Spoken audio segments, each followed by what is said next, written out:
Live from sunny Santa Fe, Texas, and Santa Fe High School, the Clear Life Media Game of the Week. It is the Santa Fe Indians standing at 2-1, facing off against Lamar Consolidated, who stands at 1-2. I'm Clay Roberts, calling the action with the man himself, Mr. Brandon Williams. Brandon, how you feeling about it, man? Doing fantastic, and after 3 weeks of non-district play, these two teams are ready to start playing where it counts. This is the District 9 5A Division II opener for both teams, and both teams desperately need a win to get their hopes of returning to the playoffs to a good start.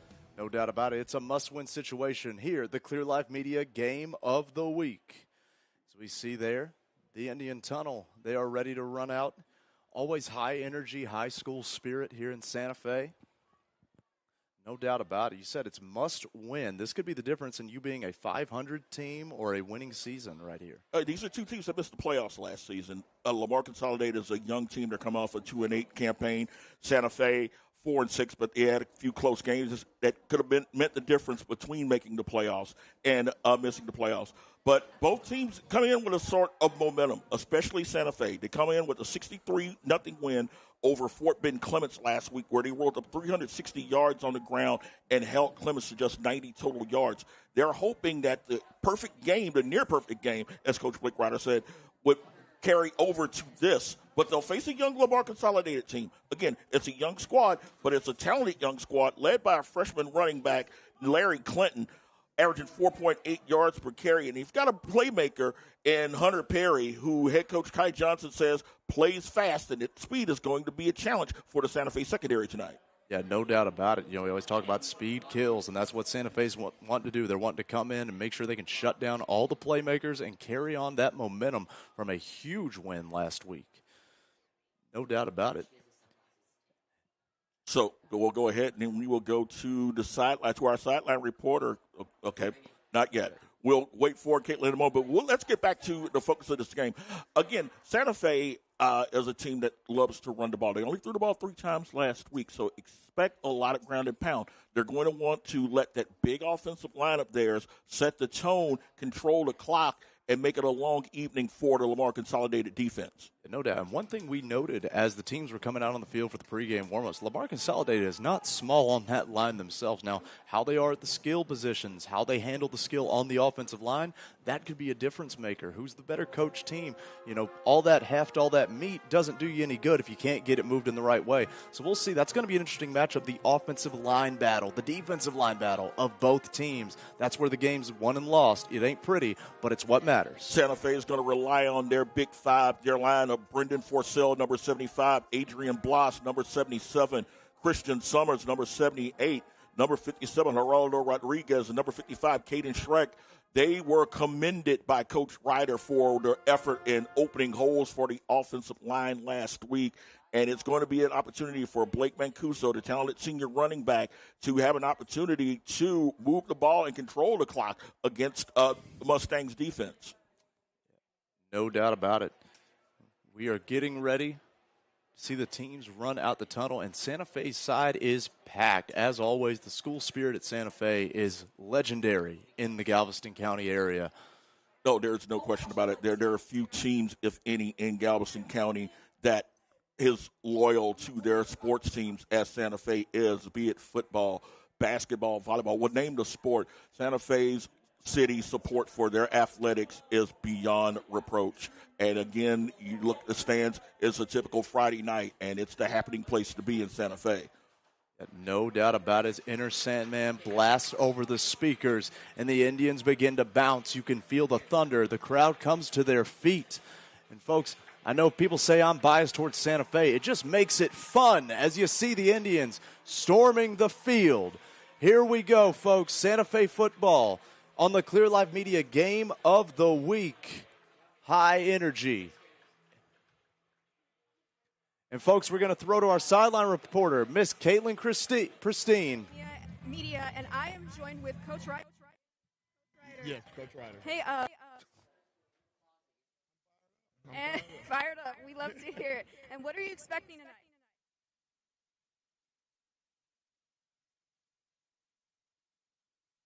Is there any goals and you set for the guys this week?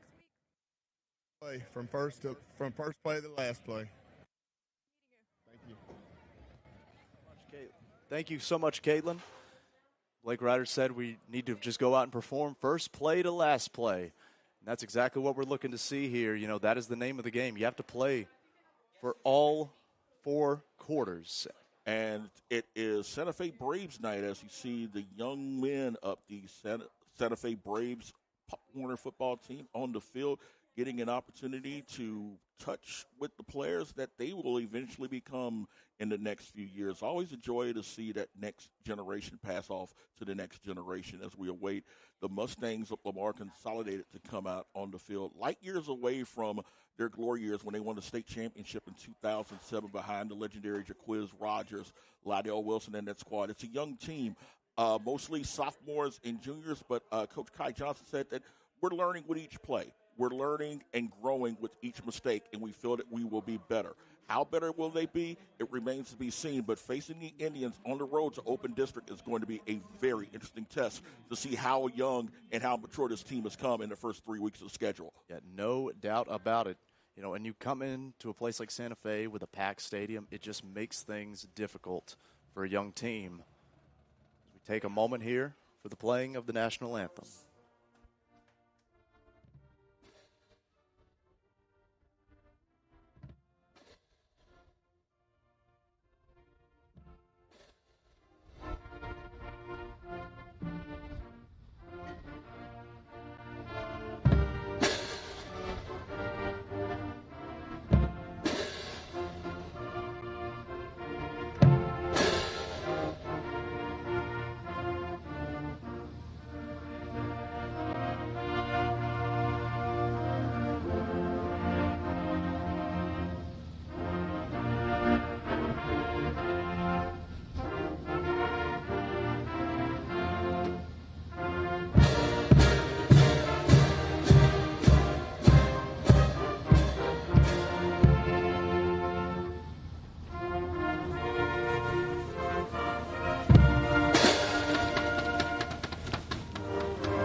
Folks, it's all old glory, and now let's get ready for another tradition. It's Friday night football in the Texas area. And without question, as we go and see the team captains, first off, for the Santa Fe Indians, their team captains will be number 1, Darius Herbert, number 12, Jonathan Bassinelli, number 17, Jared Pahalka, and number 0, that would be Justin Beard. And for Lamar Consolidated,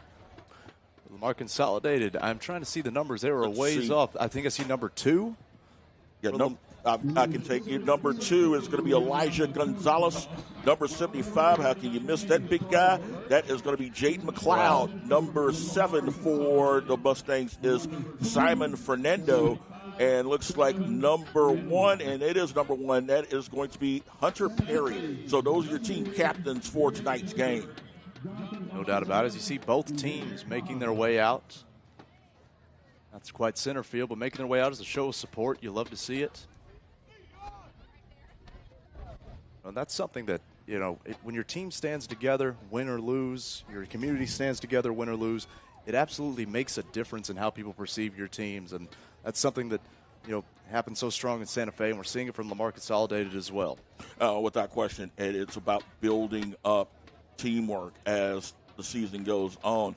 The first 3 games are just a tune-up for the ones that count. And this is week 4 as district play starts throughout the state and throughout the Galveston County area. Both teams starting their district play as the Indians and Mustangs are amongst them. Wide open 9-5A this year as both teams feel that they could make a run and get things on the right foot. They could grab one of those 4 playoff spots. No doubt about it. That's something you're always thinking. It has to be in the back of every player's mind when you miss the playoffs.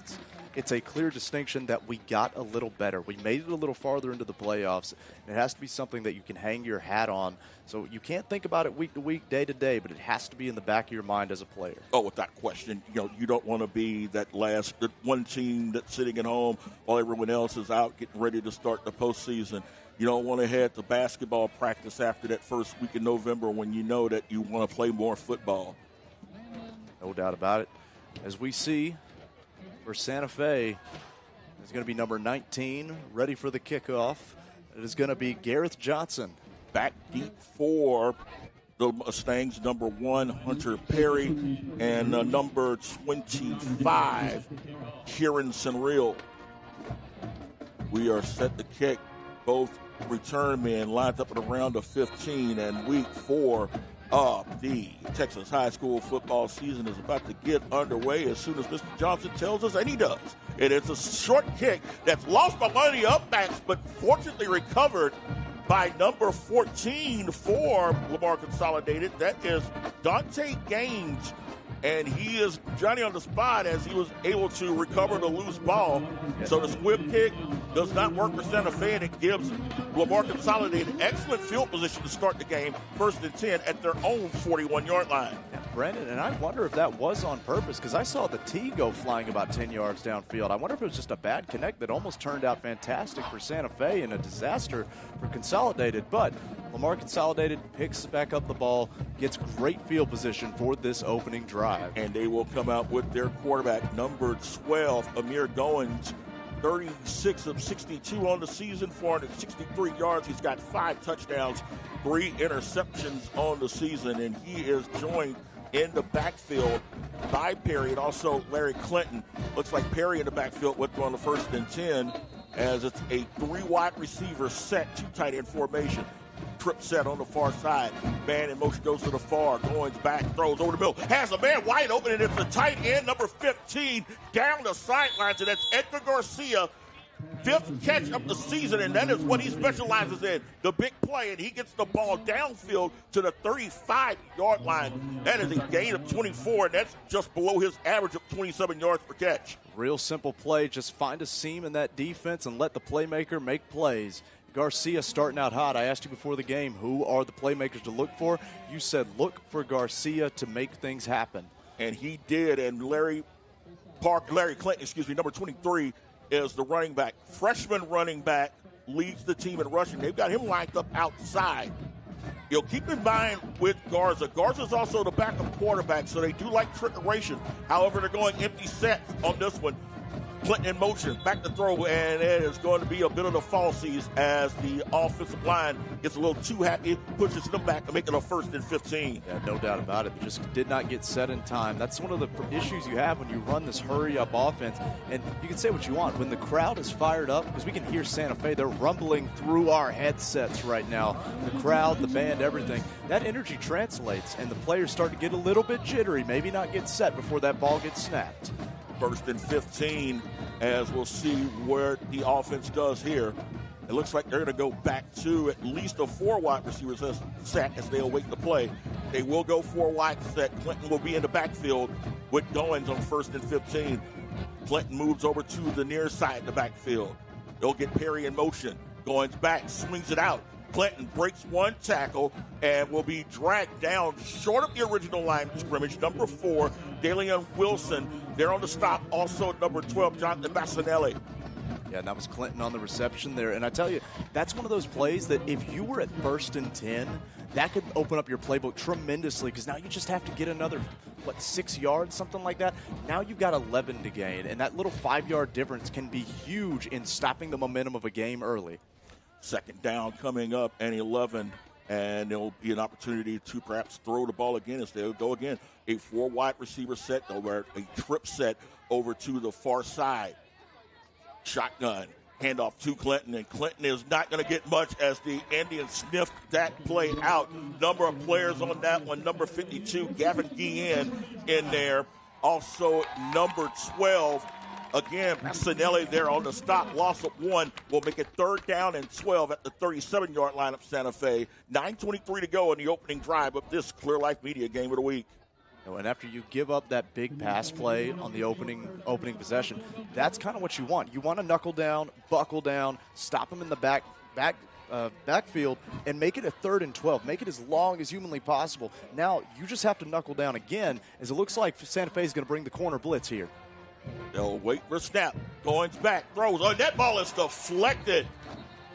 was the Recheck blitz. and roll as the Santa Fe blitz came flying in and denied the pass from Goins, making it 4th down and 12 at the 37-yard line. We'll see if the Mustangs will choose to punt or whether they'll elect to go for it. And you figure that a district opener deep in Santa Fe territory, they're going to roll the dice here.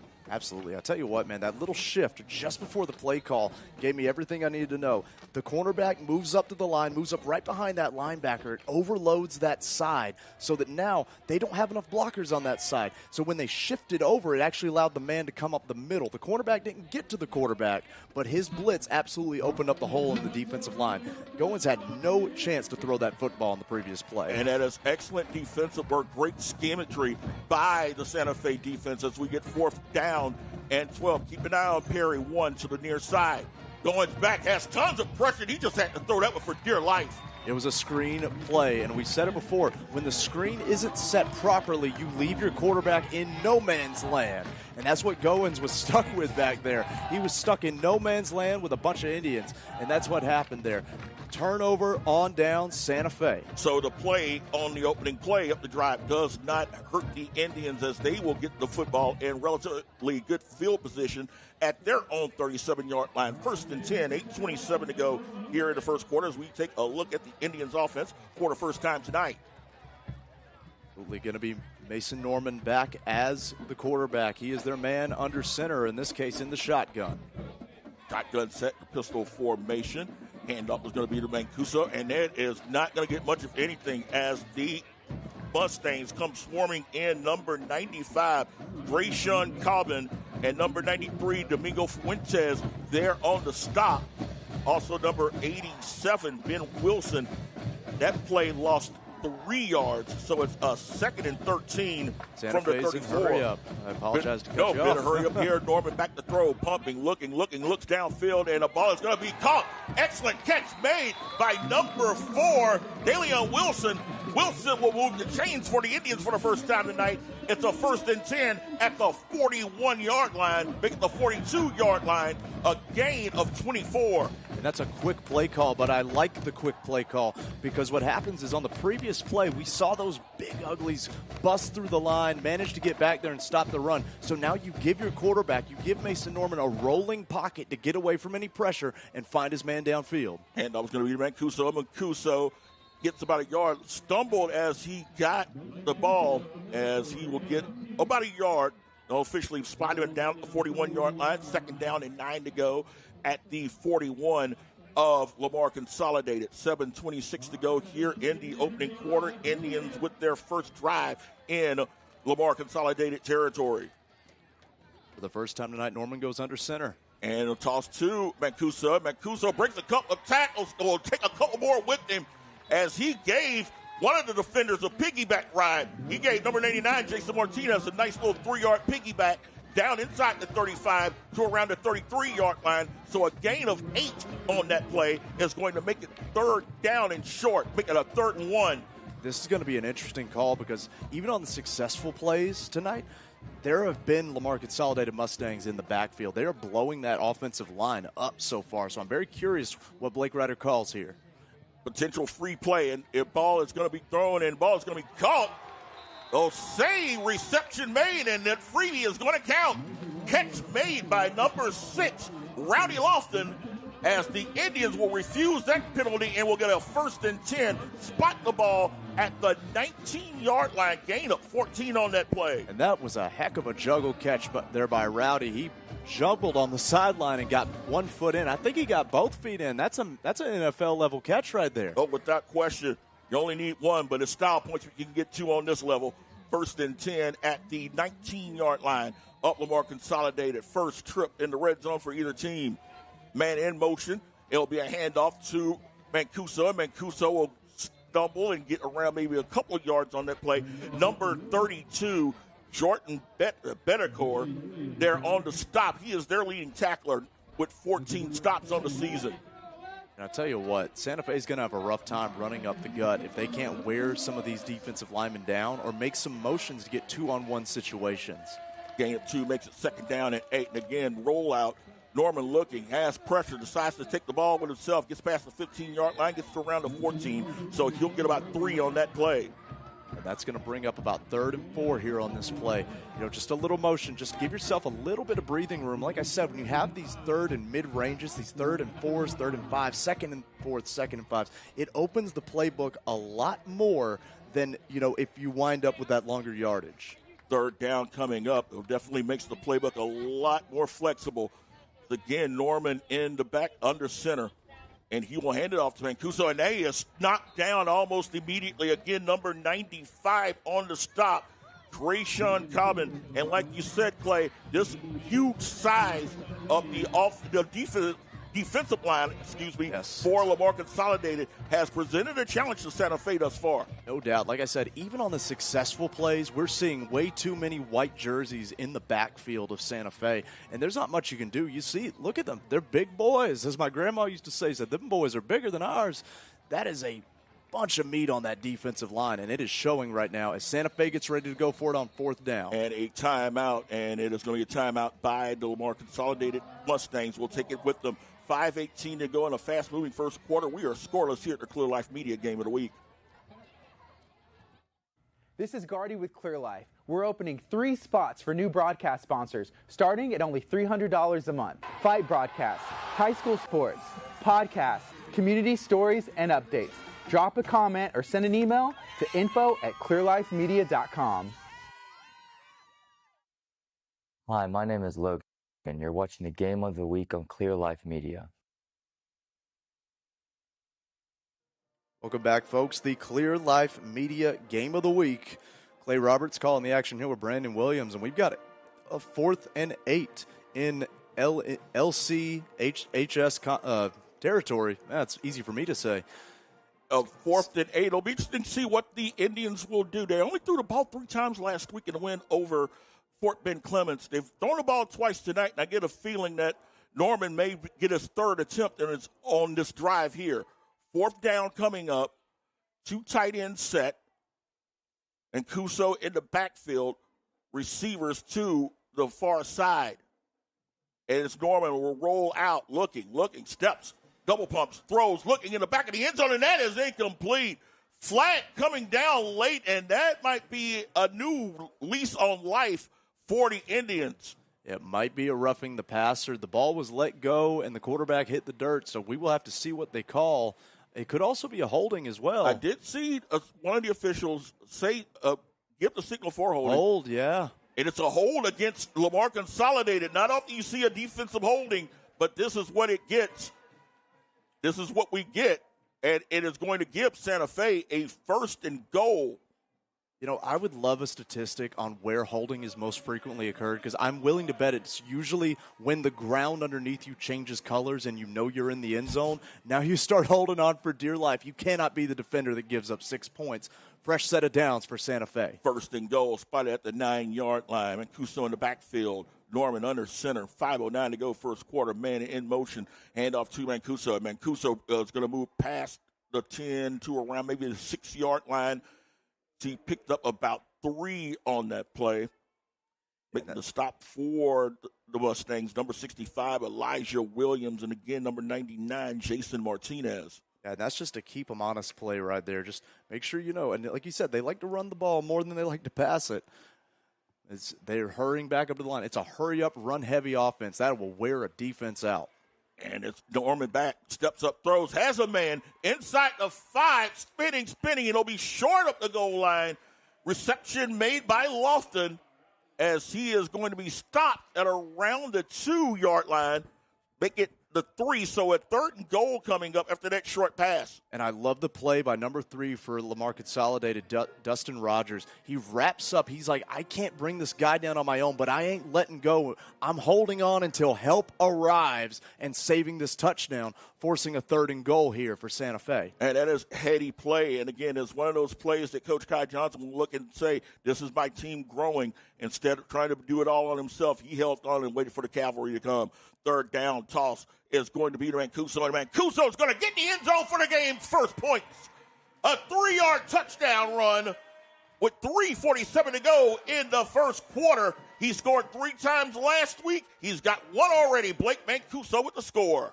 Let's go to the all-in-one 10-cent events instant replay. As you see there, just much too quick. There was still penetration on that line, but it did not matter, Mancuso too quick, too strong, bullying through two defenders. That's just a heads-up football play there from Blake Mancuso. Congrats on the first score.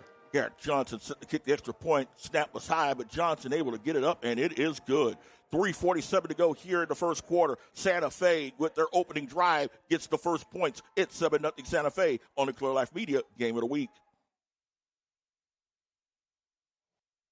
Are you ready to take charge of your future? Galveston College is here to help you build your tomorrow. Get ready for an engaging and vibrant college experience where you can explore endless possibilities. Immerse yourself in our beautiful campus where innovation meets inspiration at every turn. Worried about paying for college? Galveston College is one of the most affordable colleges in Texas. Located near the beach, you can enjoy the best of both worlds, quality education and fun in the sun. So what are you waiting for? Register now at gc.edu and start building your tomorrow at Galveston College. Hi, my name is Jessica, and you're watching the Game of the Week on Clear Life Media. Welcome back, folks. The Clear Life Media Game of the Week as Santa Fe picks up the first points here at home against Lamar Consolidated. An 11-play, 63-yard drive capped off by the 3-yard run by Mancuso. Extra point is good as Johnson set to kick off again. This time he'll drive it a little bit further, heading back downfield to around the 25 to the 30, 35, 40. This could get interesting. 45, 40 down to around the 46-yard line. That was the kicker knocks him out of bounds. The kicker making a save, and that was Isaiah Coleman, the sophomore wide receiver, making the return and giving the Lamar Consolidated Mustangs, again, excellent field position. And watch this on the all-in-one 10-cent events replay. Number 19 comes up and makes the tackle. Now, obviously, the return is the big story, but bang! That's a football player right there, folks. He might just kick footballs on the team, but he's ready to tackle. Suit him up. Hey, he's going to get a ton of respect from his teammates. You know, anytime you've got a kicker that's going to be willing to bring his head down and make a hit, you love it. Empty formation for the Mustangs, 1st and 10 at the 46 of Santa Fe. Trips formation over to the far side. Man in motion is Clinton. Going back, steps up, lost the ball up in the air. The ball is going to be caught. Great catch by Clinton, and he almost completed the reception for a touchdown before losing balance.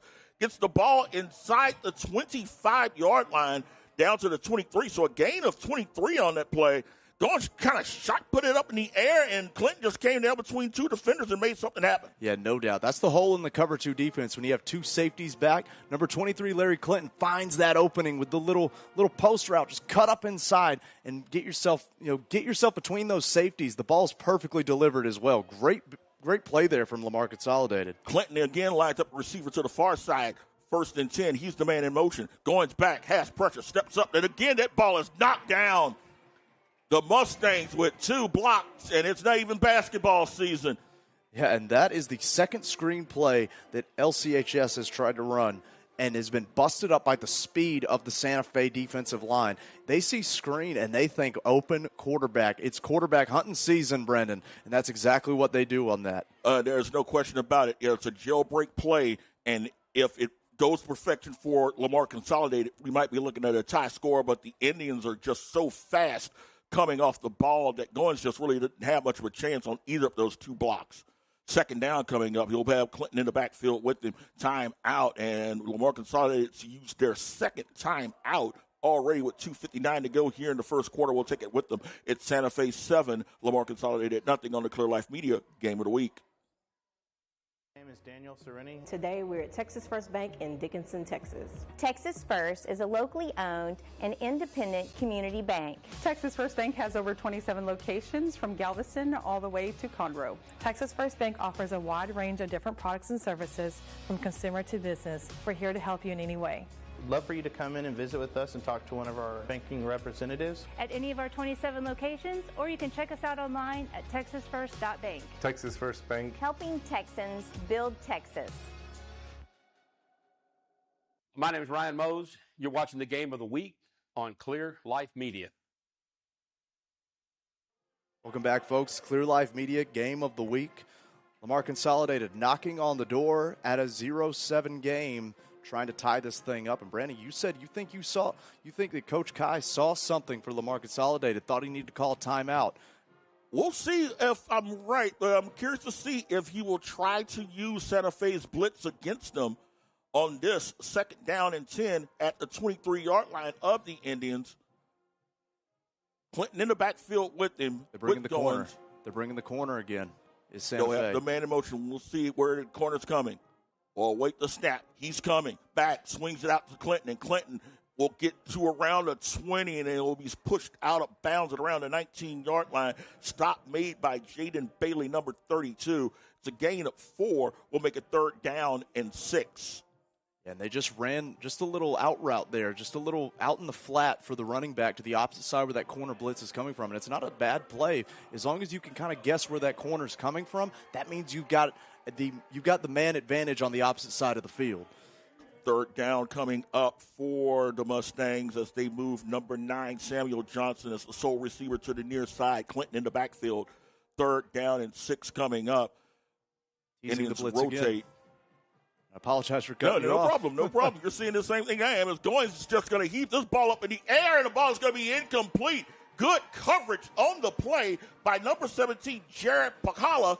A nice stop and a 4th down coming up for the Mustangs. Yeah, and I tell you, Pacala was in the way of the route, but the reason that's not a flag, his head is turned, he's looking at the ball, he's playing the football and not the receiver. Excellent job busting that route up in the end zone nonetheless. And we saw the opposite of that on the other side, where Lamar Consolidated was down in the end zone and they held and they got in the way of the pass. That's just more disciplined football by the Santa Fe defense. Yeah, disciplined football and the experience to go with it as well. As number 61 for Lamar Consolidated set to kick the field goal. That is Sebastian Zamora. The attempt will be for 37 yards. A high snap, and the kick is blocked, but the whistle blown. The whistle has blown. A delay of game. So it's bad either way for Lamar Consolidated. Had the whistle not blown, could have been looking at a block 6. Yeah, no doubt. That's, man, oh man, that's shooting yourself in the foot so you don't step in a bear trap. Oh, my goodness. That could have been disaster for Lamar Consolidated. So 4th down coming up, and looks like they will bring the offense back out, not wanting to run the risk of a longer field goal and the chance at another block. So Goins in the offense will come out, and will be a 4th down and 11 now for Lamar Consolidated at the 24, make the 25-yard line. That's rare you see that, where you wind up in a worse 4th down and decide to go for it. But after what we almost saw on that kick attempt, I don't blame them. 4th down coming up. Goins drops back, steps, pressure coming, rolls out, looking, still looking, trying to run out of bounds. He's going to be dragged down. Indians with the stop. Number 12, Jonathan Passanelli, found radar lock and did not stop locking in until he finally forced him out. Yeah, and that is great discipline right there. You know, we saw there Gaines caught that ball back, was faking like he was going to throw it. The defender never let up. Look here, the all-in-one 10-cent events replay. Watch this. This is dedication. The ball comes up, does not stop. Ride that quarterback out of bounds. You've got defenders downfield that'll cover the pass. Your job is to get to that quarterback. And Passanelli scored his first touchdown last week on a fumble recovery in the win over Clemson. He is carrying that defensive intensity over into this week. He gets a sack and gives the Indians the ball back 1st and 10 at their own 31-yard line with 1:52 to go here in the first quarter. No doubt about it. Very curious to see what Lamar Consolidated does on this drive, because they were able to get good penetration up front with the defense, but Santa Fe was still able to beat them to the punch as far as getting the ball downfield. And it was going to be to Mancuso, and Mancuso is going to get to the line of scrimmage. Actually, he's going to get a little more than that as he churns those legs forward. Takes about 3 defenders with him to around the 36-yard line. So he picked up about 5 while carrying about 3 or 4 Mustangs with him. And that is that Santa Fe heart and soul we talk about. Just because you got those 300-pound, those big old linemen on you, doesn't mean the play's dead. It does not stop till the whistle is blown. That is a effort play there by Mancuso. And Mancuso, and he will not get much there as 95 Cobbin there on the stop. Yeah, and eventually when the gas tank runs out, weight's going to win it, unfortunately. But, yeah, good effort. Go back to it. We were talking about before the game how I like when coaches have a hot hand and they just keep feeding the hot hand. You don't stick with the game plan all the time. If something else is working, you've got to feel out your players and what's happening. Mancuso just had a good, hard run on the previous play. He scored the touchdown on the previous drive. Feed the hot hand, Brandon. Let's see what we'll do on third down. Roll out. Back to throw, looking downfield. Ball is going to be incomplete. Thrown out of bounds. Did not have anyone, so rather than run the risk, Norman throws the incompletion, and it will be a fourth down coming up. Yeah, and that was just pressure right there. We had the rolling pocket, but this time Lamar Consolidated, the big men, managed to roll with the quarterback and have it in the back of his mind, forcing the punt here for Santa Fe. Fourth and 5. Go ahead. It's very interesting because you're seeing just size and brutality. And not to say there's not skill in defense, but it's a lot of size for Lamar Consolidated, and that's what's winning them this battle. They're just muscling through that line. But on the opposite side, and we're going to see it here in a minute, Santa Fe's defensive scheme is very exotic. They're bringing corners. They're overstacking sides. As we see the fair catch called, the ball's just going to take a slight Lamar bounce. Bounces down as the returner, Cameron Dallette, number 4, caught the fair catch. Ball bounced at the 30-yard line. And for the third time tonight, we will see Lamar Consolidated. The funny thing about it, Clay, is that on each of their first 2 drives, Lamar Consolidated hits a big play. The play to the tight end on the first play, and then to Clinton on the first play on their previous drive. We'll see what they do here and see if they can get that quick strike and perhaps try to build on that.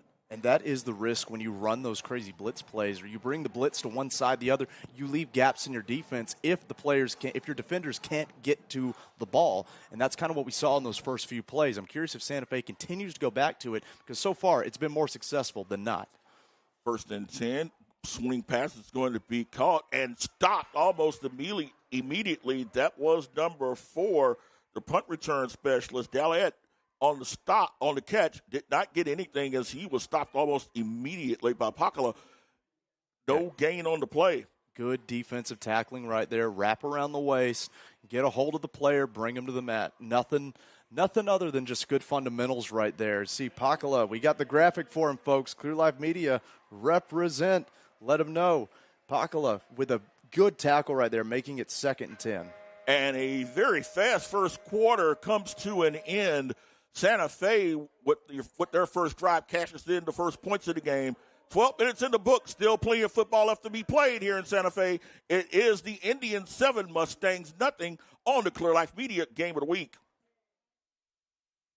Hey everybody, it's AJ with Hippie Fertilizing. We are here to help fix your lawn. Does it currently look brown, dead, dry, patchy? We'll call it Hippie. We can help turn it around, and one of the best ways to do that is with our Hippie Juice Plus application to revitalize your soil, your turf, and help give you a lush green lawn you're looking for. Please fill out our contact form at hippiefertilizing.com, because nobody knows grass like a hippie. Peace. Hi, my name is Abigail O'Brien, and you're watching the Game of the Week on Clear Live Media. Welcome back, folks. The Clear Life Media Game of the Week, the start of the second quarter. And actually, we've got a quick interview real quick. Caitlin Pristine, who you got? Hey, everyone. It's Caitlin, and I am here with Dr. Bott. Dr. Bott, how are you today? Great. I'm excited. It's 7-0, and we've got the ball, so that's what we want. Right? I'm excited. Anyways, is there any upcoming programs that you guys have coming up that you want to talk about? Oh, gosh, I don't think I have enough time to talk about it. I mean, we're just impressed with the way the kids are bringing the energy, they're bringing the culture, they're bringing the excitement. Look at the stadium full of fans. We always have a different theme every week. So this week, if you look, it's obviously going to be our camo theme. Last week we had the white out, and we threw color powder on them. So if you listen to them, they're going to show up every week. They're going to be loud. They're going to be supportive. And that's what we're looking for. So as far as programs go, I think right now the program is just our overall culture and the way we support these Indians. It's not never before. I love that. And speaking of that, what do you have to say about all the supporters that came out tonight? You know, I've been in multiple school districts, and to come to Santa Fe and watch a small town feel, which you just can't get in the big city sometimes. You've got a a group of fans and alumni and people who have played football, and now their kids are playing football and their grandkids are playing football. You just don't get to see that everywhere other than just a small town like this. And so the excitement and energy is just really nothing you can compare. Can't compare anything to it. That's amazing. And about that $5,000 check, tell me more about that. So we just applied for a grant knowing that our go, yeah! All right! Woo! Touchdown! That's what we're talking about. Touchdown. That's right. All right. Touchdown, Indians. I know, Thank right? you, Caitlin. We didn't get to call that interception. Like, we need to calm down. Fired up. My goodness. Fired up. Like Dr. T-Mobile. T-Mobile. Yeah, so we applied for several grants to try to get just additional funding for our scoreboard, for our athletic program, and we got that $5,000 drawing, and it was a big deal. So it just shows that our folks are trying to work and find creative ways to generate revenue for the school district, especially in a time with inflation as high as it is. And so very proud of our HR and public relations team. They've done an awesome job. Awesome. Thank you so much. Nice to meet you, Dr. Nice Bach. to meet you. Have Nice a great to meet night. You too. Go Clear Life Media and go Indians. Thank you, Miss Pristine. Folks, let's go to a replay. I think the good doctor called it better than we could, Brandon. My goodness. Think he did. And on that replay, you're going to see number 5, Jackson Smith, jump the ball around the 43-yard line, get a convoy of blockers. Huge block by one of the Santa Fe defenders, cuts back on the quarterback, and he is going to skate his way in the end zone. Third defensive touchdown in the last 2 games by Santa Fe. So if you've got a Santa Fe's defense on your fantasy team, you're probably doing pretty well right now. Yeah, no doubt about it. That was just, and it starts at that defensive line. The pressure causes the quarterback to throw off his back foot, forces the ball to be underthrown, intercepted by Jackson Smith, and then he makes the moves, and all along the way he's picking up blocks, right? They were seeing those big defensive linemen who are used to, they're used to just trying to get to the quarterback. Now they're trying to run downfield and make tackles and everything, and they're getting knocked on their rear ends left and right. Huge defensive play to make it a 2-score ball game, 14-0 Santa Fe. 11:03 to go here in the first half as number 19, Garrett Johnson, set the kick, and he is going to kick it to the far side. It'll be a fair catch made by number 3, Dustin Rogers.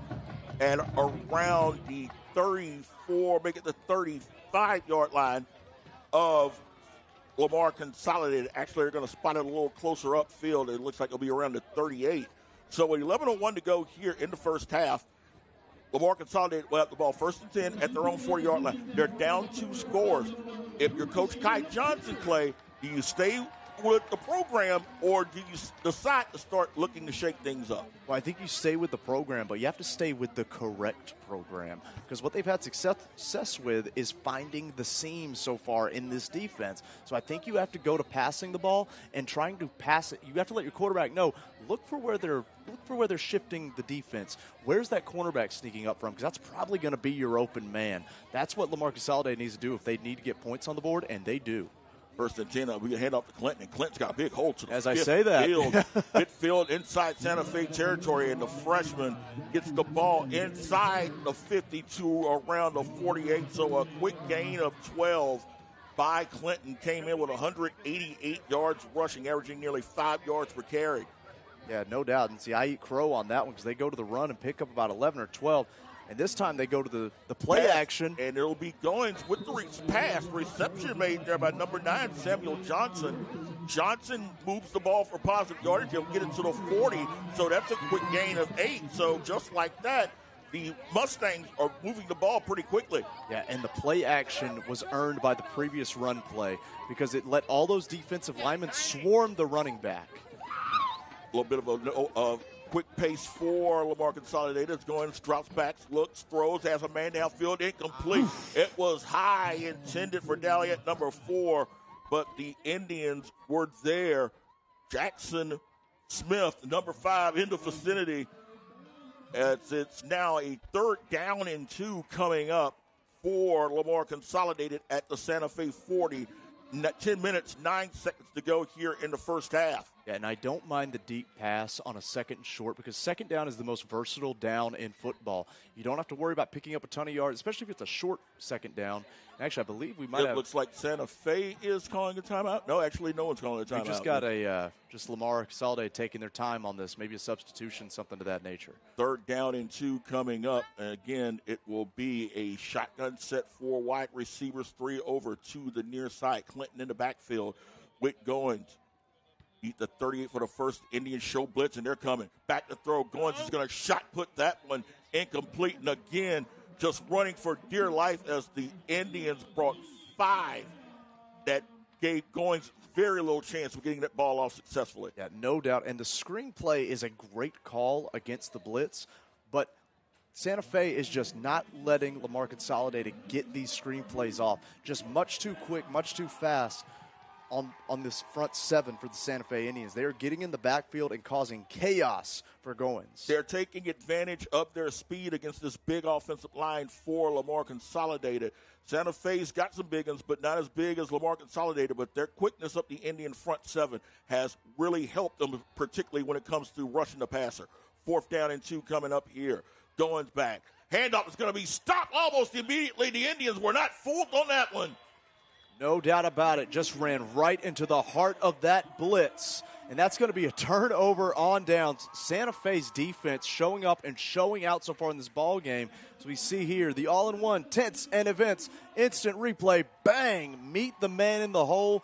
Don't let him pick up any yardage and hold on until the other defenders can get there. Brandon, that's just solid defense right there. And I tell you, and I don't mean to throw to you and then cut you off. It's okay. We're good. But I tell you, when you run the ball against the blitz, it's a two-edged sword because obviously this can happen where you get shut down. But if that running back can get behind that blitz, he's just run past 6 of your 11 defenders. The majority of the defense is now behind him. So it's take and give, but Santa Fe wins that one. Pass is going to be caught by number 6, Rowdy Lofton, and Lofton is going to move the Indians in midfield, and it's going to be enough for a first down. Yeah, and that's a successful screen there by Santa Fe. That's what Lamar Consolidated has not been able to do. Now, granted, that's a bubble screen on the perimeter, get the ball away from that blitz. But at the same time, that's really the first successful screen we've seen from either team. 1st and 10 at the 48-yard line. It'll be a jet sweep for Wilson, and Wilson is going to get past the 45 to around the 41-yard line. Gain of around 7 on that play. Number 7, Simon Fernando there on the stop along with number 30. That is going to be Trevor Onigbu. And that makes it 2nd and 4. And I tell you what, it's really just the speed of Santa Fe. They're playing a faster game of football. And, they're not having the most success when they run into the heart of that defense, but the speed is killing right now for Santa Fe. 2nd down, and it'll be Norman calling his own number. And Norman will move close to the first down. He'll get about 2, maybe 3 on that play. Tackle made by number 65, Elijah Williams. I tell you what, that's kind of what we're talking about. Like, it's not when they're running into the heart of the defense. They only pick up about 2 there, but that narrowing from, you halved your distance. I know this is simple math for everybody. From 2nd and 4 to 3rd and 2, you've got an open playbook now. And the handoff will be to Mancuso. And Mancuso almost got out of that hole, but he gets the first down for the Indians. They'll move the chains once again. Ball spotted at the 36-yard line, and the momentum already in Santa Fe's favor, starting to crest even more towards the Indians as they get the ball at the 35-yard line. And that's the word, momentum, not just of the ball game, but Mancuso's momentum. He's hitting the hole with a lot of speed, velocity, and power, and he's able to pick up an extra few yards. 1st down, it'll be a reverse this time to Lofton, and Lofton is not going to get anything on that one as the Mustangs were able to sniff that one out. Again, Elijah Williams, 65 there on the stop, also in their number 52 for the Indians, and that is going to be Israel Lopez. Yeah, no doubt about it. That time, Lamar Consolidated not fooled by the speed, able to get out there and stop that jet sweep. But, I'm curious, though, if that's going to open up some play action down the road. Handoff is going to be Mancuso. Mancuso past the 30. It'll be stopped around the 29-yard line, so he will bruise his way for 5 and a late flag coming up. We'll wait and see what the call is. That one came after the play, so we'll see what the indication will be. And these little 3-4 yard runs, they keep I'd say it every week, it keeps the defense honest. It just makes it so that the defense has to think, well, maybe that play action that they're about to run, it could be the real deal. And we don't want to keep giving up 4 yards every play, because you only need 4 yards a down to get nothing but first downs and touchdowns. Without question, those little gains do add up as we await to see what the call is going to be. And it looks like it might be against Santa Fe, and is they're going to push the Indians back, way back, past the 40 to the 44-yard line. So this had to have been a 15-yarder. It must have been unsportsmanlike. Absolutely. We saw the call there, and that's going to back Santa Fe way up. And this is what we talk about. Obviously this is a drastic situation, but the playbook becomes a lot more narrow. You only have so many plays for 3rd and 20. So 3rd down and 19 coming up for Santa Fe. 7:21 to go first half. Up 14-0. Norman in the backfield with Mancuso. Norman awaiting the snap, and now the officials will let the play start. And Mancuso drops back, looking, has pressure, throws a screen of his own. Ball is going to be caught by Mancuso, and he is going to get to the line of scrimmage and nothing more, as number 11 for the Mustangs, they're on the stop. Yeah, no doubt. This is a slow-developing screen, and that's a nightmare scenario for the Santa Fe offense. You've got those defensive linemen, those big hog mollies, and you just tell them, hey, go get that guy. We know what they're doing. They're going to throw, and if they don't, they're coming to you either way, because they got to get 20 yards. That's going to force Santa Fe to punt. Johnson back to punt. He's at his own 45-yard line. Mustangs don't have anyone deep, and it's a false start, looks like, or unless one of the Lamar Consolidated, one of the Lamar Consolidated players jumps, so it'll make it a 4th and 14. Yeah, and they're not going to miss those big guys jumping off sides. I tell you what, man. So, yeah, it just makes it a little bit more manageable with the punt. You might be able to get, if you don't have the strongest leg, and actually they're bringing the offense back in. Blake Ryder having second thoughts, deciding we'll let the offense handle up, as Norman and the O is ready to come out on the field with 6:33 to go here in the first half. We'll wait and see what the call will be. Yeah, they're thinking about it. I mean, you're already up 14-0. Why not use this as live game scenario? See if you can pick up these tough 4th downs. Keep an eye on Lofton, number 6. Also keep an eye on Wilson, number 4. Those are your two speedsters in the receiving corps for Santa Fe. And stop at your play, and the Indians are going to take a time out. Indians will take it. We'll take it with them. 6:07 to go first half. It is Santa Fe 14, Lamar Consolidated, nothing on the Clear Life Media Game of the Week.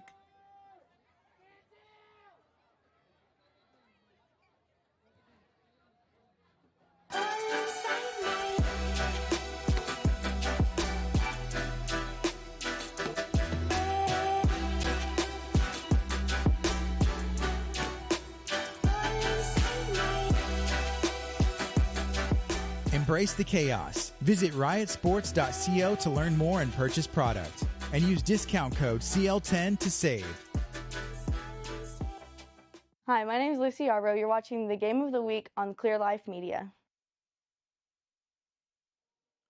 Welcome back, folks. The Clear Life Media Game of the Week. I'm Clay Roberts, calling all the action with Brandon Williams. And you see there, the Santa Fe sideline, the Santa Fe stands are packed out here for their team, and they got good reason to cheer. Santa Fe up 14-0. 14-0. We appreciate those that are watching us live on the Clear Life Media Game of the Week. Let us know where you're watching. We'll shout you out. 4th down and 10 coming up. 15. Yeah. 4th and 14, actually, for Santa Fe. 3 wide receivers set at the 39-yard line of Lamar Consolidated. Norman rolls out far side, looking, has pressure, looking, throws that ball up in the air for someone that's going to be incomplete, but a late flag comes down, an eligible man downfield, and pretty sure that the Mustangs are going to refuse that and get the ball back.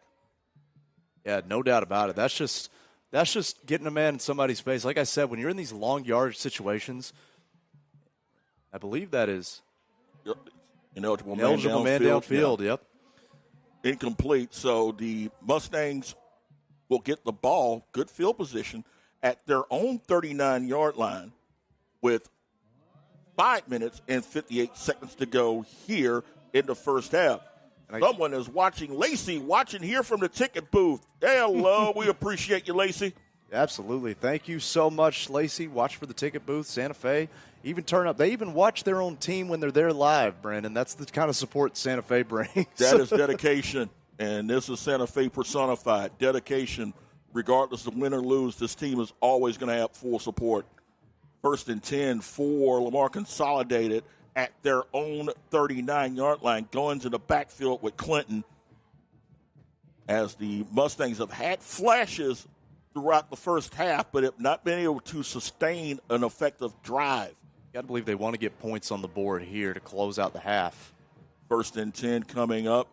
Lee Garza in motion. A lot of defensive movement as well. And hand off to Clinton. And Clinton is going to be snowballed almost immediately. Tackle made by number 1, Darius Herbert. They're on the stop. No gain on that play as Herbert just knifed in and blew that play up.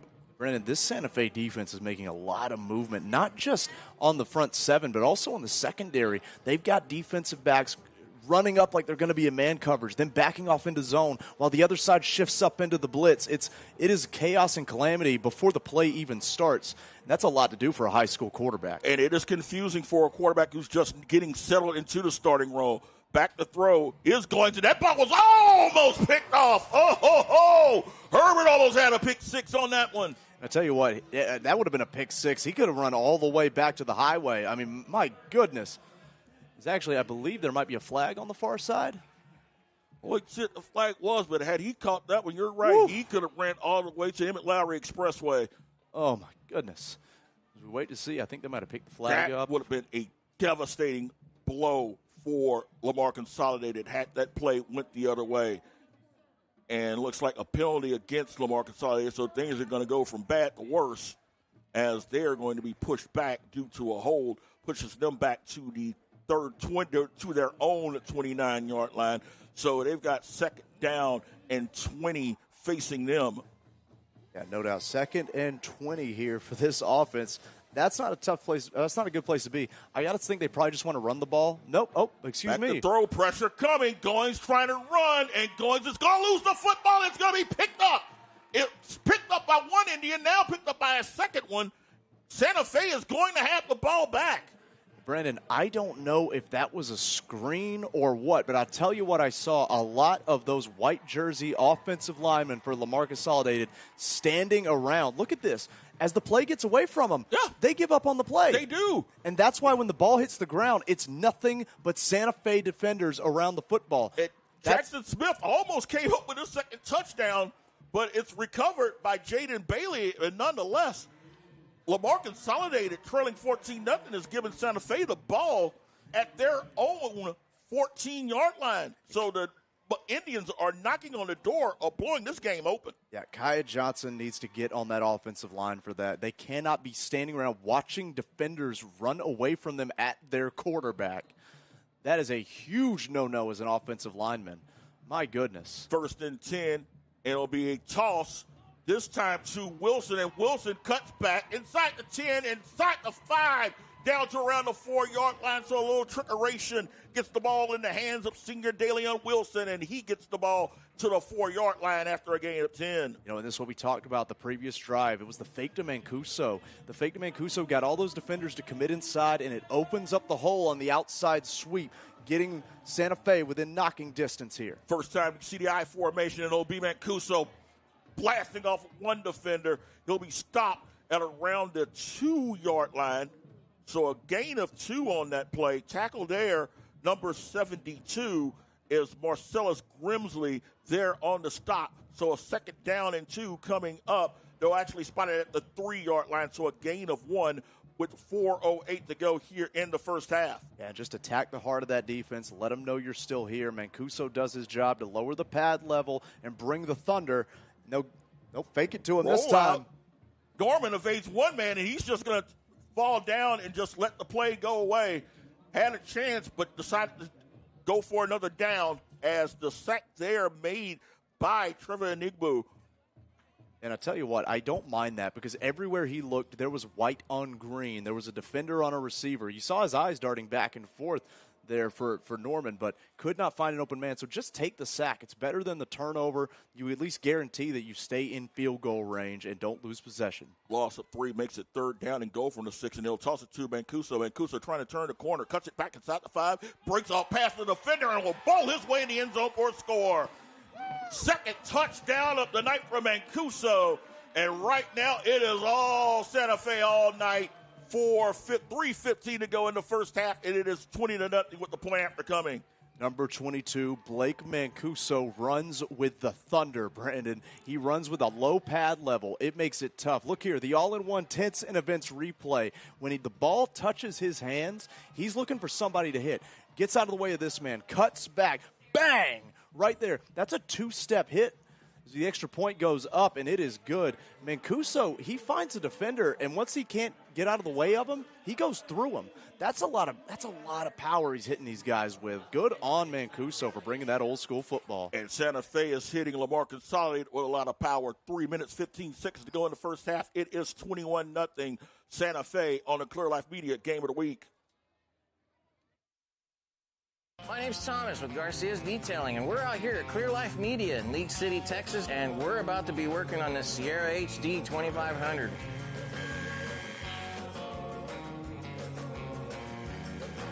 We're going to be doing a 2-stage paint correction. We're going to be laying down our ceramic System X. We're going to be doing a 5-year warranty for these guys. This truck's going to shine like never before with the hands of Garcia's Detailing, because when you put love into the art, it shows. Hi, my name is Miss Dow, and you're watching the Game of the Week on Clear Life Media. Welcome back, folks, to the Clear Life Media Game of the Week. You see the score, 21-0. The Indians are on a roll as they get ready to kick off the closing moments here of the second half. Garrett Johnson set to kick off again as he will plant a high kick toward one up. Back to that's loose.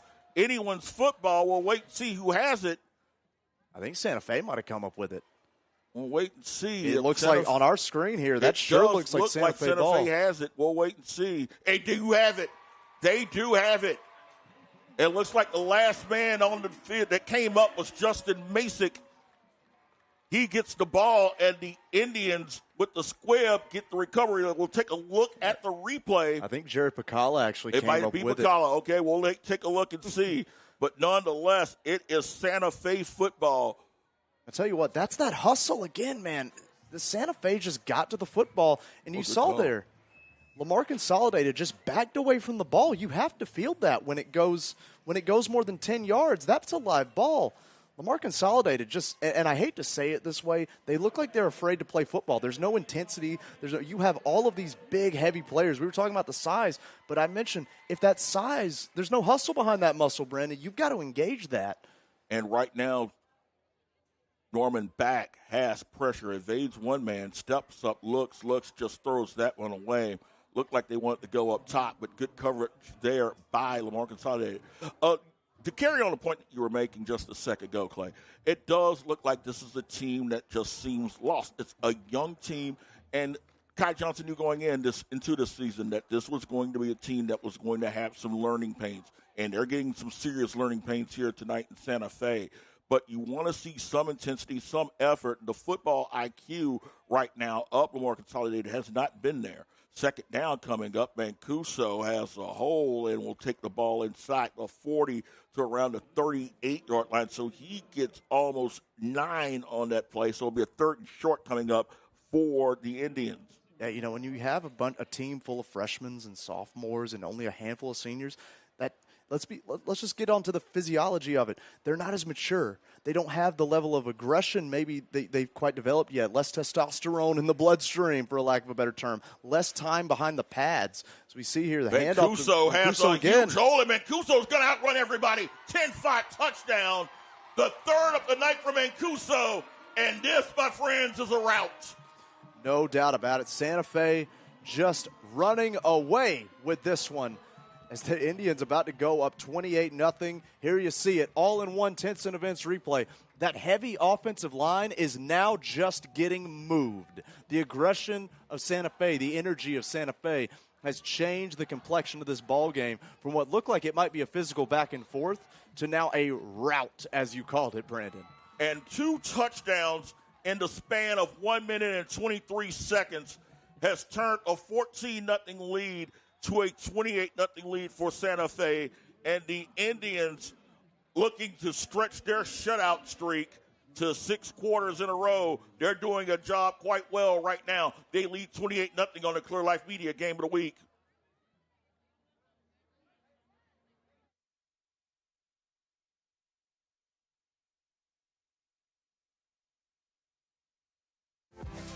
Galveston College's Electrical and Electronics Technology program will prepare you for employment in a wide array of local and regional industries. Apply today and receive an Associate of Applied Science degree and certification. Demand for electrical and electronics techs remains high in the Gulf Coast region. For more information about Galveston College's Electrical and Electronics Technology program, visit gc.edu/electrical. Build your tomorrow at Galveston College. Hi, my name is Jared, and you're watching the Game of the Week on Clear Life Media. Welcome back, folks. The Clear Life Media Game of the Week. Santa Fe up 28-0 here at the tail end of the first half. We'll see this kickoff real quick, and then we're going to throw it to the newest member of the Clear Life Media team, Miss Caitlin Pristine. Who you got?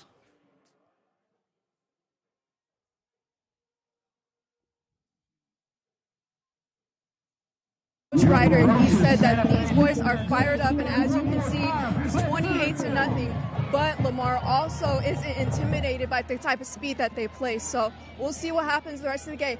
And hey, all you guys tuning into Clear Life Media, I want you to tag all your friends on social media to tune in as well for further updates. Back to you, Clay.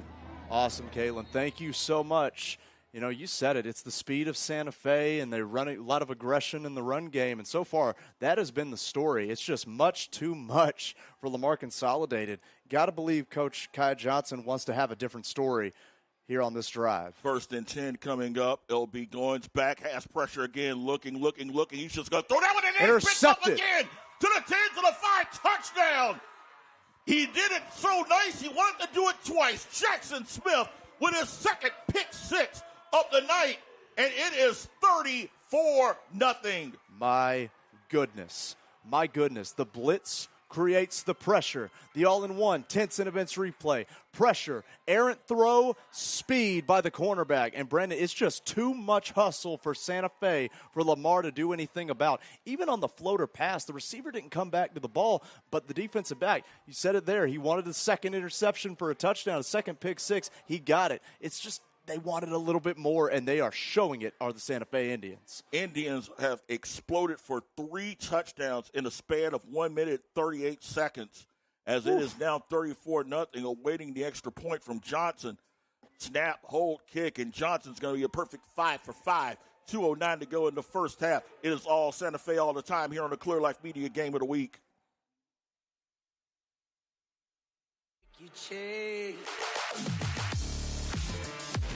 Texas Pit Stop Barbecue is now open in Texas City. With additional locations in Galveston and Lamar, this award-winning barbecue prepares you for whatever comes your way. Dine in, on the go, and catering. Texas Pit Stop Barbecue never takes shortcuts and always brings the heat. Work hard, train hard. I'm about to knock out this barbecue at Texas Pit Stop in Texas City.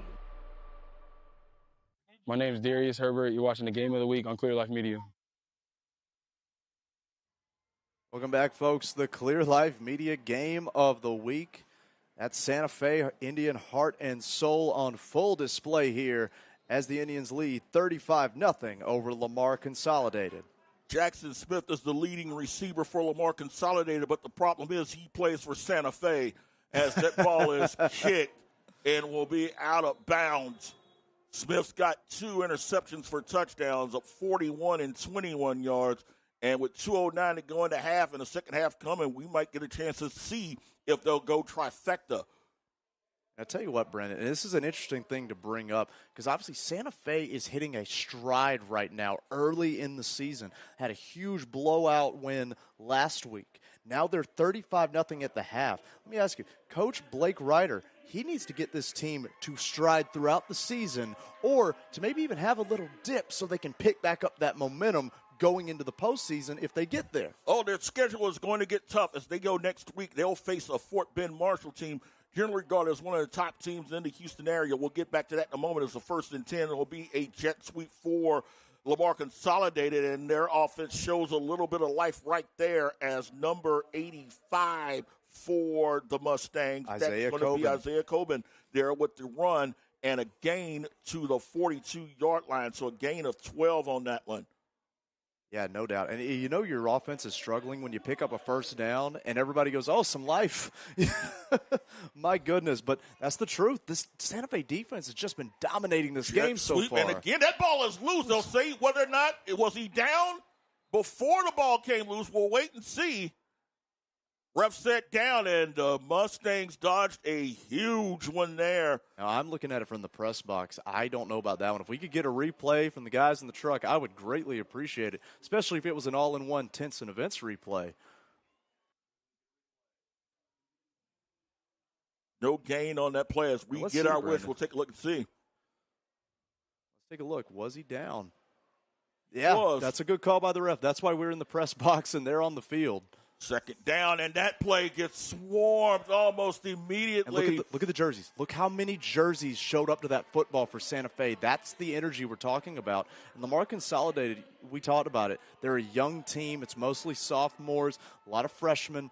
They are lost right now, and Santa Fe just has too much giddy up and go right now for the Mustangs. A lot of experience on that defensive set for Santa Fe as well, as it's now 3rd down and 12 for Lamar Consolidated with 33 seconds and counting here in the first half. Goins in shotgun, Clinton in the backfield with him.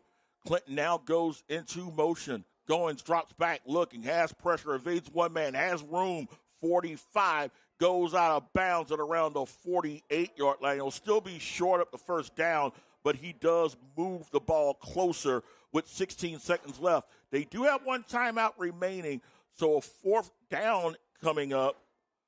We'll see what the Mustangs will do. They'll stay on the field or whether or not they'll definitely go. Yeah, one would imagine down 35. I think you just want to get some kind of momentum on the offense going into the half. And this drive has been half decent so far. Picked up a couple of first downs. It's 4th and 3 right here. Let's see what they call on 4th and 3 here to close out the half. Back to throw. He'll swing it out to Clinton, and that was just too much. He swung it in the direction of Clinton, but he led him way too much. That's an incompletion, and 11 seconds left of the first half. Will Santa Fe take a shot at the end zone? I got to believe he just handed to Mancuso. He's been the hot hand. They might go for it, but look at the energy. You see that defense came out. It just got into the huddle and said, we stopped them. That was 4th down. Shut them down. 1st and 10 now for Santa Fe at the 49-yard line. 11 seconds to go. They do have 2 timeouts.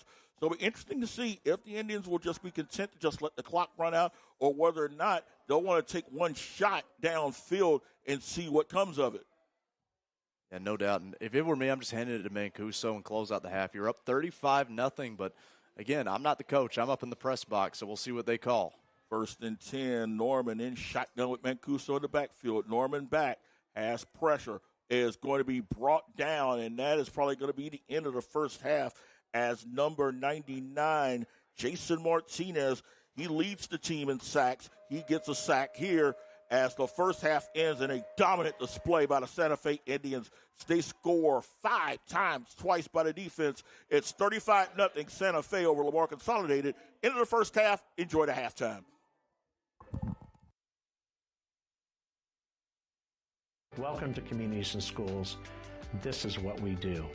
If it wasn't for the CIS community, I would still be an ISS. I'm thankful I get to express my feelings. You get our supplies. They give pencils, they give notebooks. Miss B always has snacks in her room whenever we need snacks. She's actually helping with my grades and stuff. My grades have definitely rise because I'm not stressing out over people and I can socialize a lot better. I've become a lot more confident in myself. I feel protected here. I just learned from what I heard from them and just know to do better. They've helped me rebuild my inner self because they have been great mentors to me. I just want to stay there. It makes me happier for the rest of my day. One time I didn't want to go to school because I got bullied real bad. I would cry every day at school. I was just talking to myself in ways I shouldn't have, and I was able to go to Miss Stockwell for a while and talk to her.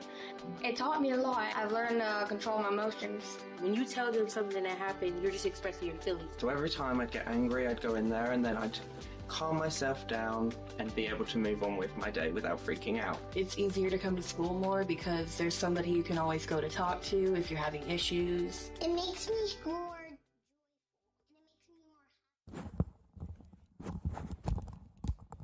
Folks, Yeah. we've got 3 seconds 3 left on the seconds to clock. go here in the half. Thought they were going to call the timeout. Norman back, steps up, stays in the pocket, shoots it downfield. That's going to be intercepted. Around the 40, midfield 45, and it'll be stopped there. Interception made by Hunter Perry. It's one highlight for Lamar Consolidated, but it doesn't take away the fact that they trail 35-0 at the half. Now it's halftime, so enjoy the halftime.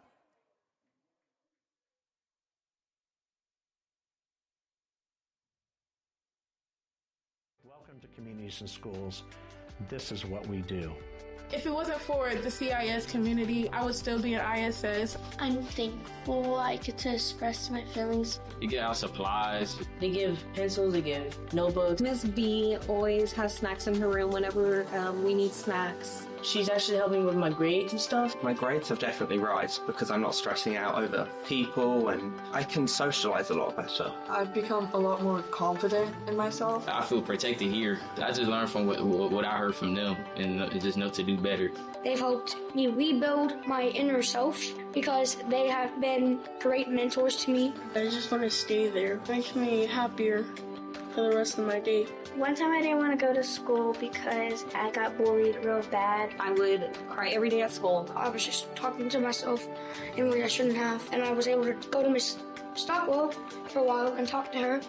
It taught me a lot. I've learned to control my emotions. When you tell them something that happened, you're just expressing your feelings. So every time I'd get angry, I'd go in there and then I'd calm myself down and be able to move on with my day without freaking out. It's easier to come to school more because there's somebody you can always go to talk to if you're having issues. It makes me more joyful, and it makes me more happier, and then I feel calmer to go back to class. Somebody there to support you. There's always somebody there.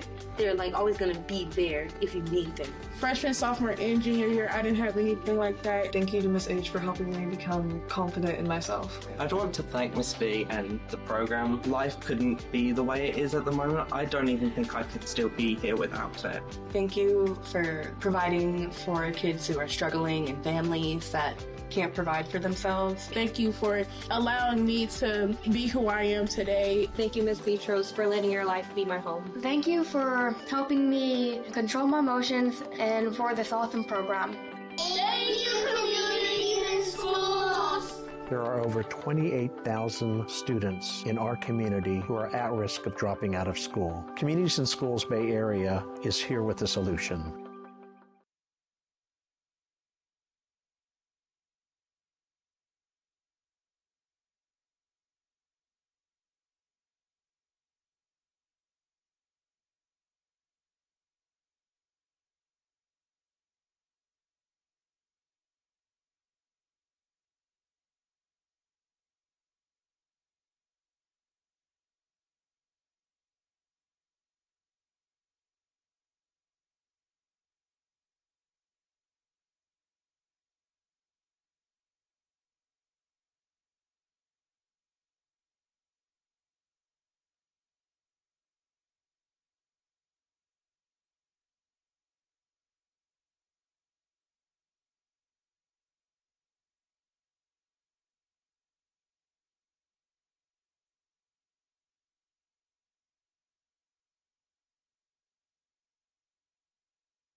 About 22, copy a tower 911. Be a disconnected number. There were some kids under the bleachers. They ran them off. Were they from my school?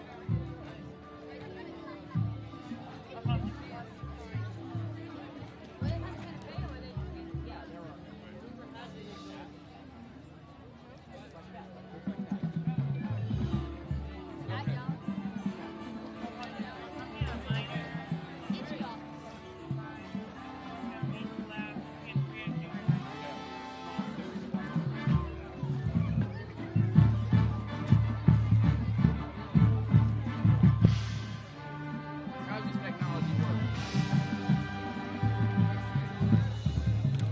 You can drink from it like a straw from that way. You have to tilt it backwards.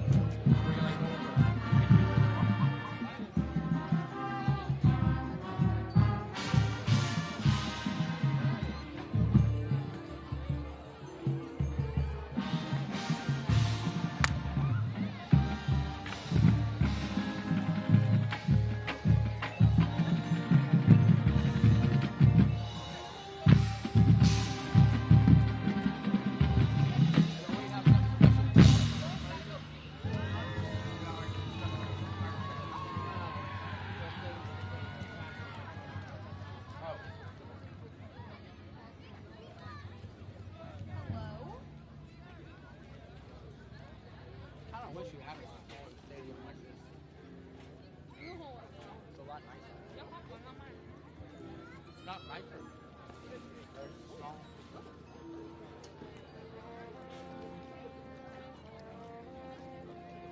Yeah, really.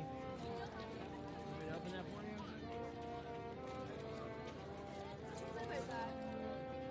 Mystery.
Candy and Blooms program is a program where we make different arrangements throughout the year. Each month we have a new program that is actually sent out throughout the now district. Used to only be the high school, but we send it out throughout the district, and each teacher can apply for it and get a new arrangement each month. I've actually looked into a lot of different floral shops that I could go work for, and I just like doing a lot of things. I'm a very hands-on type of person, and this helps me figure out if I want to do this, like a floral arrangement program when I'm older and go through college and all of that. So I think this is going to help me a lot with that. But it gives them a really good creative outlet and to make hands-on projects. Like we're going to make mums here pretty soon. They get to learn how to put an arrangement together. But I think it offers a really great benefit to the students. If maybe they're not your traditional like art kid or drawing, and painting is not really their feat. This could be a really good option for that. Like our homecoming mum that we're coming up with now, our mega mom, we're having to pick her on different ribbons and different colors and how many different braids we're going to make. It's a lot. But at the end of the day, I wouldn't trade it for the world. I think that everyone should keep your mind open to all of the things in life, because I did not think I'd be here in floral during high school, and it's just so much fun.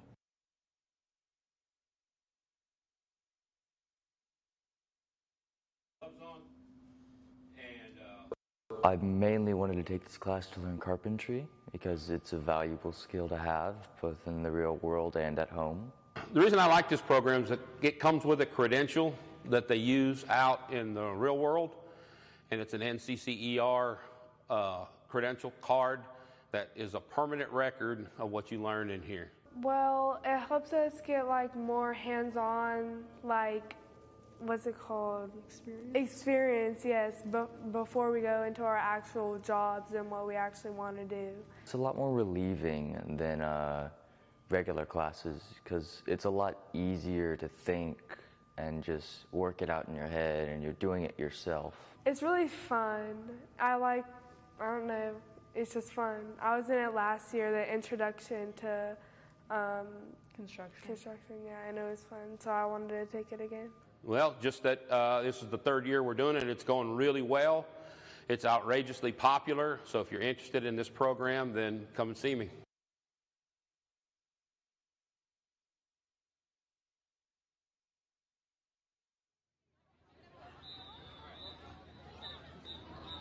Tonight, the Cowboys will perform upon their team's selection.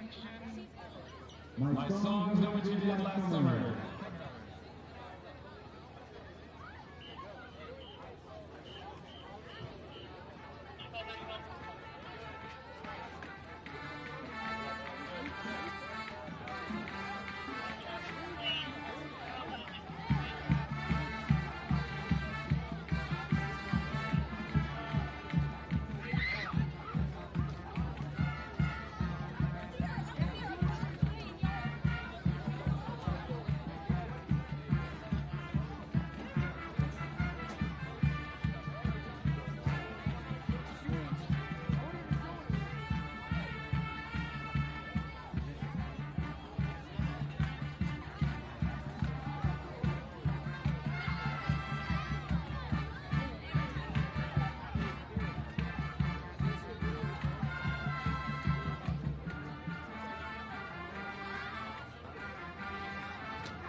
Thank you, Cowboys. And now to continue our halftime entertainment tonight, we proudly present the Pride of the Tribe, the Santa Fe High School Band. Tonight, the band will perform the 2024 Lamar Consolidated entitled Silent Song. Science Song is a haunting tale of sailors ensnared by the irresistible lure of enchanting sirens, lured to their dreams by the melody of their song. The sailors struggle to resist the sirens' mesmerizing call, ultimately succumbing to their song. Featuring a poem from the Power of the Animals by Camille Pesson. The Rolling Sea Shanty, and I just died in your arms tonight by the coming through. Our freshman of the week is Tanya Cook and Tucker Flanagan. Upper class of the week is Tessa Gibson and John Hartley.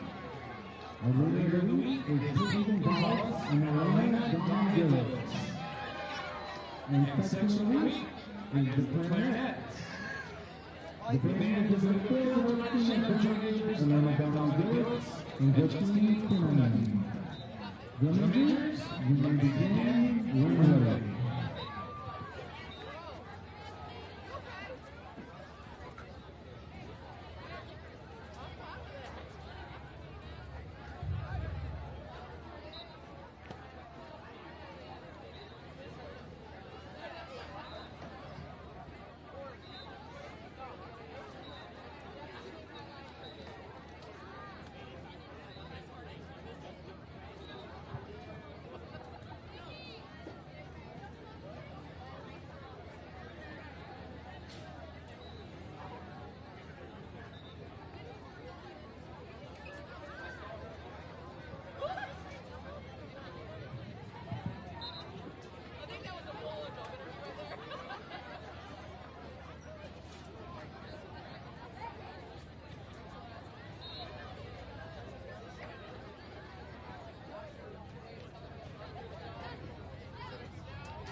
We're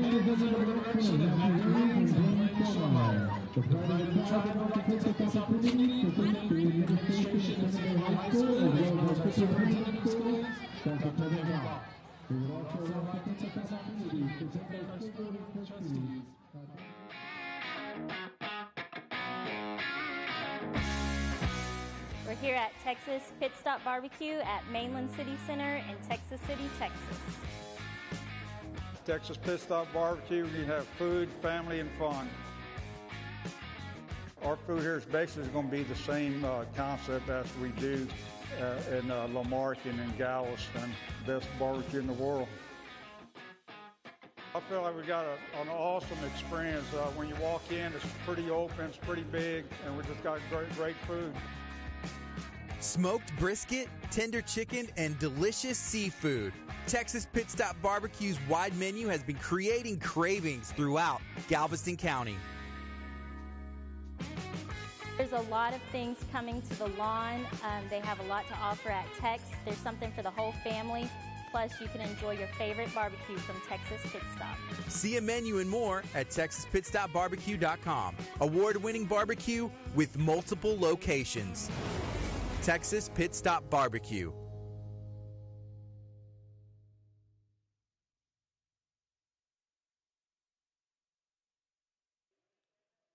There you see, folks, the Santa Fe Indians making their way back out onto the field as we get ready for the second half of what has been a full-blown Santa Fe affair, Brandon. If you looked at the total yardage, you would think that this was a defensive struggle. Santa Fe has 129 yards total offense, and Lamar Consolidated has 68, but the difference is the field position and the 2 defensive touchdowns by Jackson Smith, plus the fumble recovery that set up a short touchdown run, one of 3 for Blake Mancuso. So the thing is that Santa Fe has had their challenges moving the ball, but because of their defense and the opportunities presented by the defense, they have been afforded to cash in on the few opportunities that they've had. Yeah, no doubt about it. And, folks, we want to take a second to just thank all of our sponsors here at Clear Life Media. We want to thank B&O Construction, Galveston College, Lone Star Injury Attorneys, Santa Fe Education Foundation, Ryan Massa Realtor, Communities in Schools in the Bay Area, Hippie Fertilizing, Texas First Bank, Hitchcock Economic Development, Texas Pit Stop Barbecue, All-in-One Tents and Events. Thank you to all of our sponsors. We could not do this without you. We could not bring you the game of the week each and every week. And, folks, we are just about ready to start the second half. And, Brandon, if there's one thing I want to see from Lamar Consolidated, it's not points, it's not yardage, it's a different mindset. Because we talked about there were several plays where the quarterback would get sacked and there was no Lamar player in the vicinity. There would be a fumble and there's no Lamar player in the vicinity. We would see players standing around while their quarterback's getting sacked. It has just been a lazy, effortless effort, for lack of a better term, on a lot of these big plays that have resulted in Santa Fe touchdowns. And that has been the problem. Again, this is a young football team. We stressed this throughout the game. It was something that Coach Kai Johnson stressed to us throughout the week. This is a young football team that is trying to learn their way in varsity play. And it has shown a lot tonight. There's a lot of inexperience, a lot of lack of football IQ that has shown up, as now the Indians will get the ball to start the second half, and it'll be a bit of a squib kick that looks like Lamar Consolidated might have ended up with. Yeah, we'll wait to see the official's call. It was definitely a fight there, and it looks like 2 players have hands on the ball, referee trying to figure out who's got it. And Lamar Consolidated will have the football, as it turns out is number 8. That is Kenneth Roan, senior defensive back, recovers the onside kick, and Lamar Consolidated starts the second half, 1st and 10, spot them at midfield. Yeah, and go figure, as we're talking about how young this team is, it's the senior that comes up and makes the hustle play on the onside kick. It's exactly what Lamar Consolidated needs.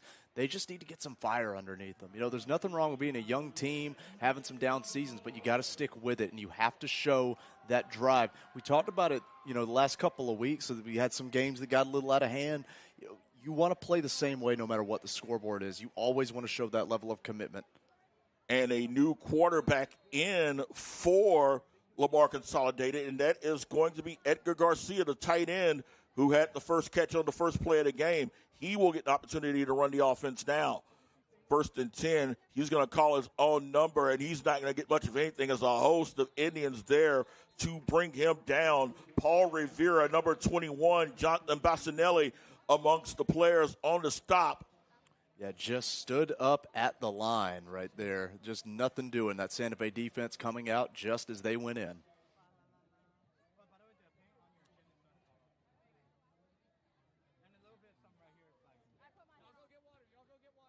So second down coming up. We will go to the sideline after this play, and it is going to be a reverse to Coben, and Coben is going to be dragged down. He will probably get about a yard tackle made by Paul Rivera. Let's bring it to the sidelines. This will bring up a 3rd and long. Let's hear it, fans, for another 3rd down stop. It's Caitlin Pristine. Can you hear us?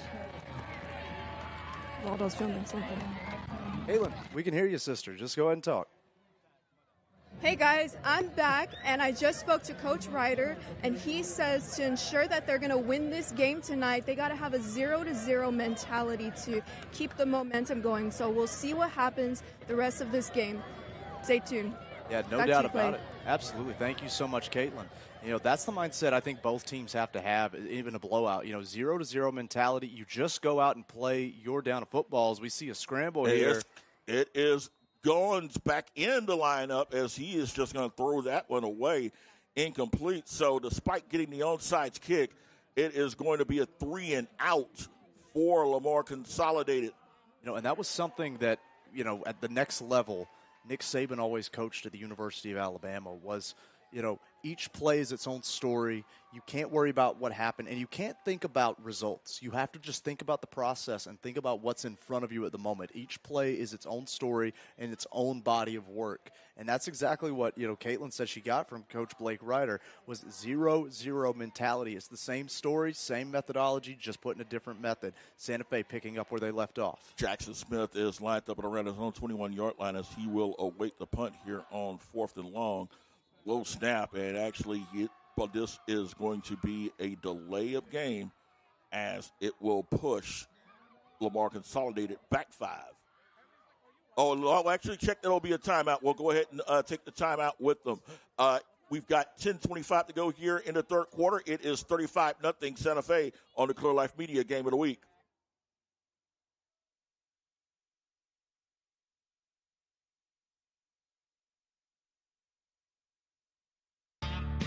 Lone Star Muscle is produced by Clear Life Media, a leader in high-quality video production. Clear Life Media specializes in video production, live streaming, photography, podcast, and much more. With the brand new state-of-the-art studio located in League City, Texas, make your next production come to life. Book today. Check out Clear Life Media on social media and learn more at clearlifemedia.com. Hi, my name is Kate O'Neill, and you're watching. Welcome back, folks. Clear Life Media Game of the Week as we get ready for the Lamar Consolidated punt. Back deep for Jackson at his own 21-yard line as they await the punt. Low snap, and that ball is going to get past the punter, and that ball is loose, and it is going to be a Santa Fe touchdown as Jonathan Bassinelli picks up the fumble. And Bassinelli, who scored last week, is going to get his second defensive touchdown in as many weeks, as it is now 41-0. Brandon, what's the expression? When it rains, it pours. My goodness, someone get Lamar Consolidated an umbrella. It has been a downpour. Low snap. You took a timeout to get to this low snap. My goodness, that is just rough going for Lamar Consolidated. But good news for Santa Fe and the Indians as they have kept this ball rolling. Coming out here in the 3rd and just making it a 41-0, about to be 42-0 ball game, Brandon. And the 3rd touchdown, non-offensive for Santa Fe tonight. So despite the fact that as we started the second half about how when you looked at the total yards, Lamar Consolidated's defense does not look that bad, but the fact is that when you are giving up 3 non-offensive touchdowns it makes the night even longer. 10:08 to go, third quarter. All Santa Fe 42-0 on the Clear Life Media Game of the Week.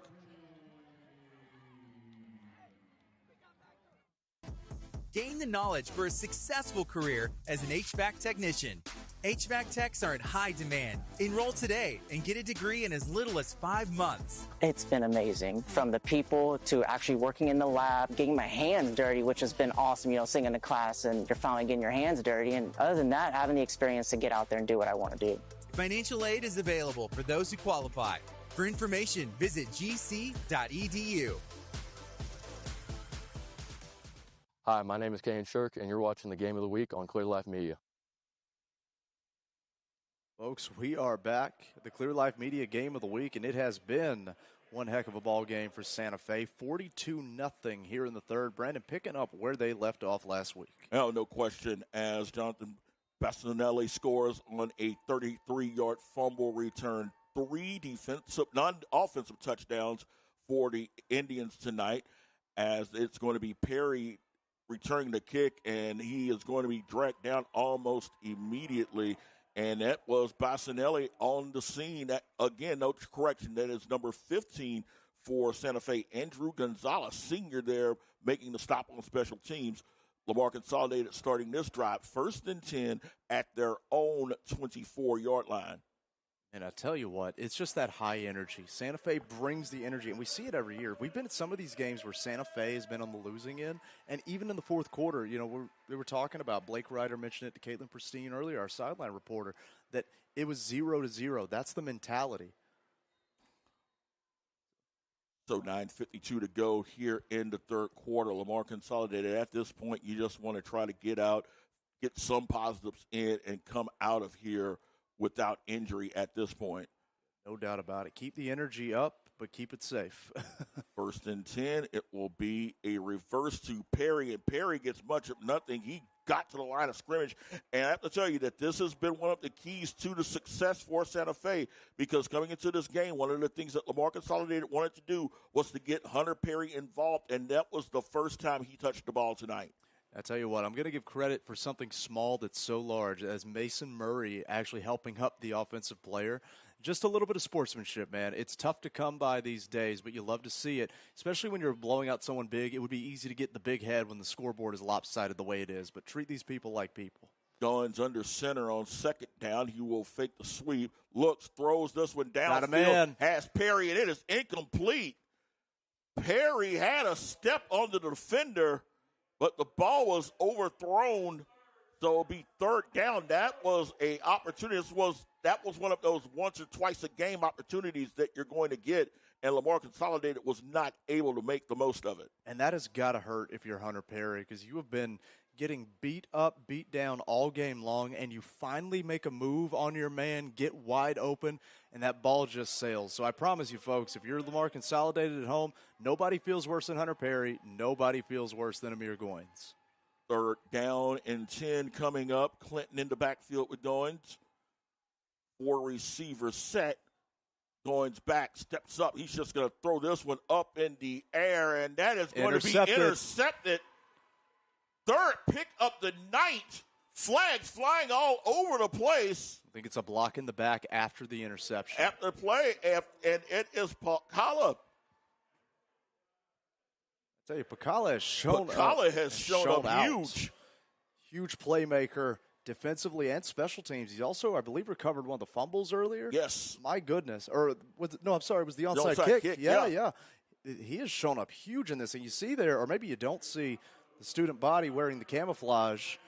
It depends on how your eyesight is. You got to squint really hard as we wait to see. And again, I believe it was blocking the back, but it was after the interception. So the interception will stand. And Brandon, that's just the miscommunication there on that offense. We've kind of been talking about it all night, where Lamar Consolidated just not had their head in the game. They go to another deep shot downfield, and I think Perry was just not ready for the deep shot. He was nowhere to be found. There wasn't a receiver within 15 or 20 yards of Pacala when he made the interception. And like you said, it's miscommunication, it's frustration, it's a number of things, and none of them are good for Lamar Consolidated right now, as they find again down 42-0. and you're just trying to find something good to come out of this for Lamar Consolidated. And still with 8:35 to go, it's a long way away from finding that bright spot. Okay, so we got a blindside block after the penalty, and then we also had unsportsmanlike conduct on Lamar Consolidated. So the play will stand, and I believe the penalties will offset.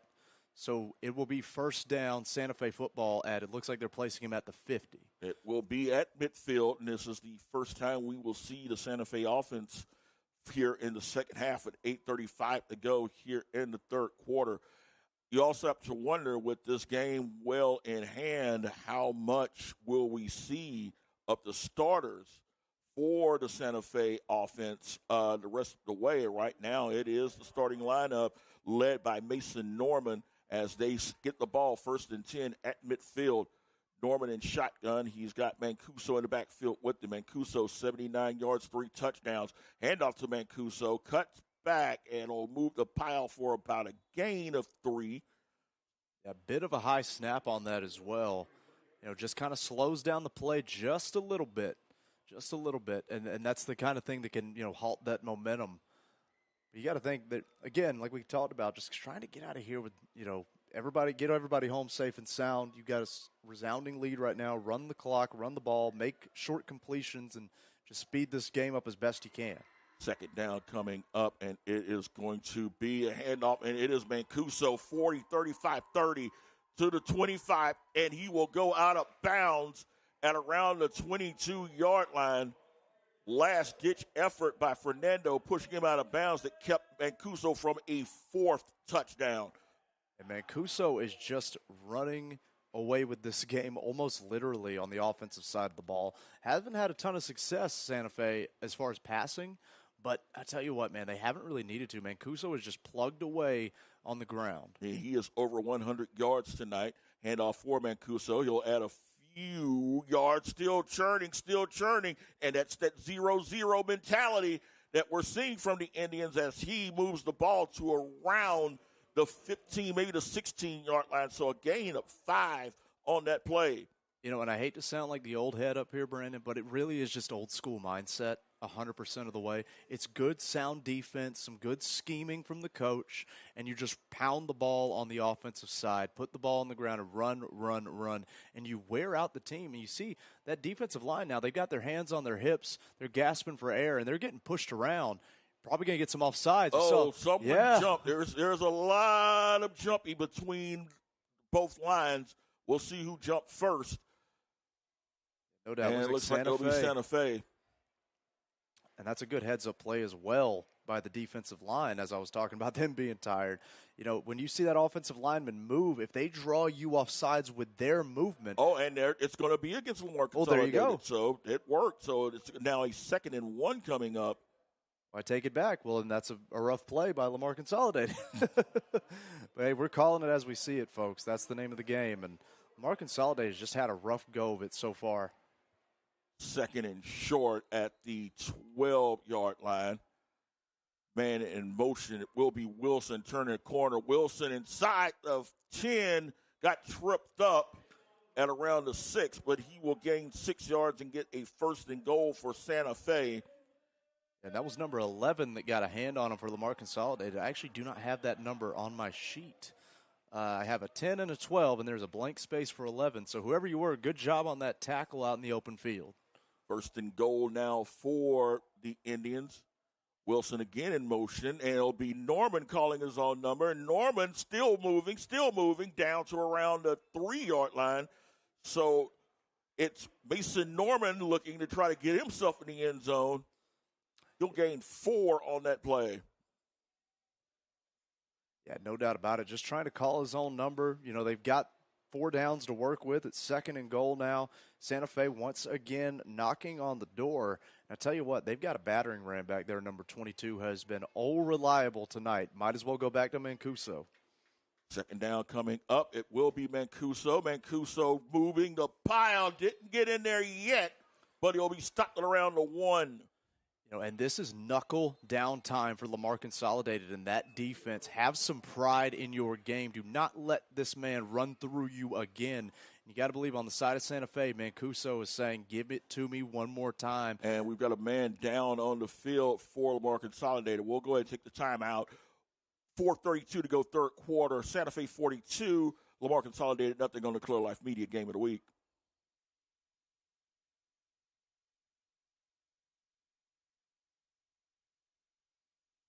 The Indian Blooms program is a program where we make different arrangements throughout the year. Each month we have a new program that is actually sent out throughout the now district. Used to only be the high school, but we send it out throughout the district, and each teacher can apply for it and get a new arrangement each month. I've actually looked into a lot of different floral shops that I could go work for, and I just like doing a lot of things. I'm a very hands-on type of person, and this helps me figure out if I want to do this, like a floral arrangement program when I'm older and go through college and all of that. So I think this is going to help me a lot with that. But it gives them a really good creative outlet and to make hands-on projects. Like we're going to make mums here pretty soon. They get to learn how to put an arrangement together. But I think it offers a really great benefit to the students. If maybe they're not your traditional like art kid or drawing, and painting is not really their feat. This could be a really good option for that. Like our homecoming mum that we're coming up with now, our mega mom, we're having to figure on different ribbons and different colors and how many different braids we're going to make. It's a lot. But at the end of the day, I wouldn't trade it for the world. I think that everyone should keep your mind open to all of the things in life, because I did not think I'd be here in floral during high school, and it's just so much fun. Welcome back, folks, to the Clear Life Media Game of the Week. You saw there the picture-in-picture. Lamar Consolidated won the battle of pride on that previous play, but it's going to be fourth down, and Santa Fe is not one to walk away without points. Fourth and goal at the one. Handoff is going to be the man. Mancuso. He's going to bang his way in for a fourth touchdown. 3:44 and counting. It is now 48-0 Santa Fe, as Mancuso barges in, fourth touchdown of the night. No doubt about it. And Lamar Consolidated, try as they might, they got penetration on the line, managed to disrupt the play just a bit, but it's the story of the night, Brandon. Just Santa Fe, much too much with their execution, their aggression, and their technique. Goes up 49-0 over Lamar Consolidated here on the Clear Life Media Game of the Week. In the Instrumentation Technology program at Galveston College, students engage in high-tech instruments and equipment used in automated systems that are critical to the operation of chemical plants, petrochemical refineries, air and water treatment facilities, and more. I really enjoy the hands-on. All of this was just bolts and pieces. We built everything. So you're putting it together from the ground up, and you're really learning it. For more information, visit gc.edu. Hi, my name is Jessica, and you're watching the Game of the Week on Clear Life Media. Folks, we are back. The Clear Life Media Game of the Week in the heart of Santa Fe, Indian Territory, Brandon, and they have held their ground. Mancuso now 19 carries, 115 yards, 4 touchdowns as the Indians up 49-0. As the ball is going to be kicked off in the direction of Perry, bobbles the football around his 23-yard line, cuts back, and is going to be dragged down by a host of Indians. Justin Masick amongst them. Also, number 32, Jaden Bailey. Take a look to see who else is out there. Number 42, Bryce Hurst, there on the stop. And that's the thing, Brandon. You're calling it right there live and in living color. It is just how many players are engaging with the football. And then you look at it, it's how many Lamar players are engaging with the football. It's a stark difference. Every play, especially on this defensive side, has just been surrounded by the green and yellow. The Indians are just ball hawks on this defensive and a little bit on special teams too tonight. In 3 non-offensive touchdowns, 2 pick sixes by Jackson Smith and Jonathan Bassinelli with a fumble return for a touchdown. As Goins and the Lamar Consolidated offense starts first and 10 at their own 22-yard line. 3:27 to go here in the third quarter. Garcia in motion, going to the far side. Back to throw. He's going to swing a one-hopper incomplete as the pressure came in and incomplete to Perry. All right, folks, and we want to take just a half beat. Let's go down to Caitlin Pristine. Caitlin, I hear you got some students down there for us.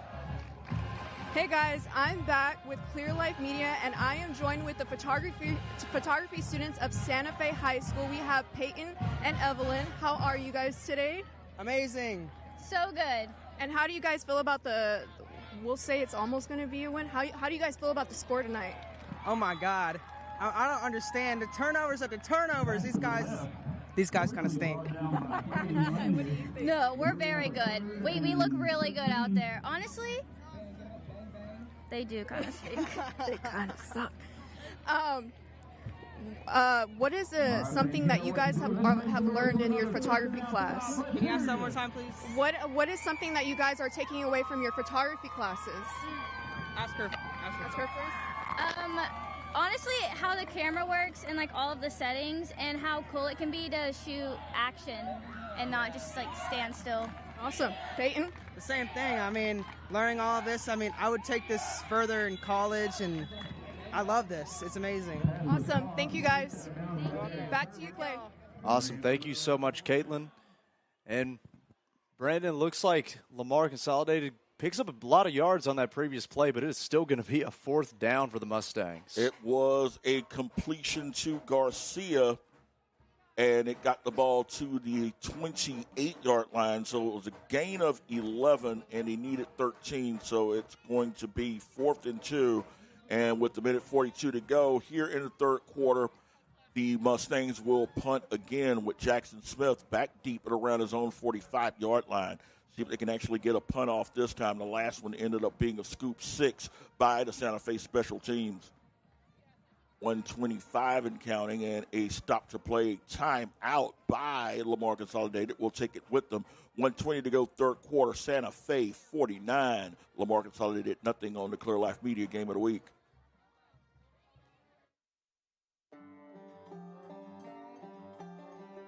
Get fall ready at Texas Pit Stop Barbecue. Seasonal menu items are now back. Brisket chili to chicken soup. Texas Pit Stop Barbecue offers complete holiday meal options with smoked turkeys, sides, and dessert. Pre-orders are now open for your holiday roundup meal. Visit or call either Texas Pit Stop Barbecue location to place your order and find out more information. Taking care of your family this fall, Texas Pit Stop Barbecue.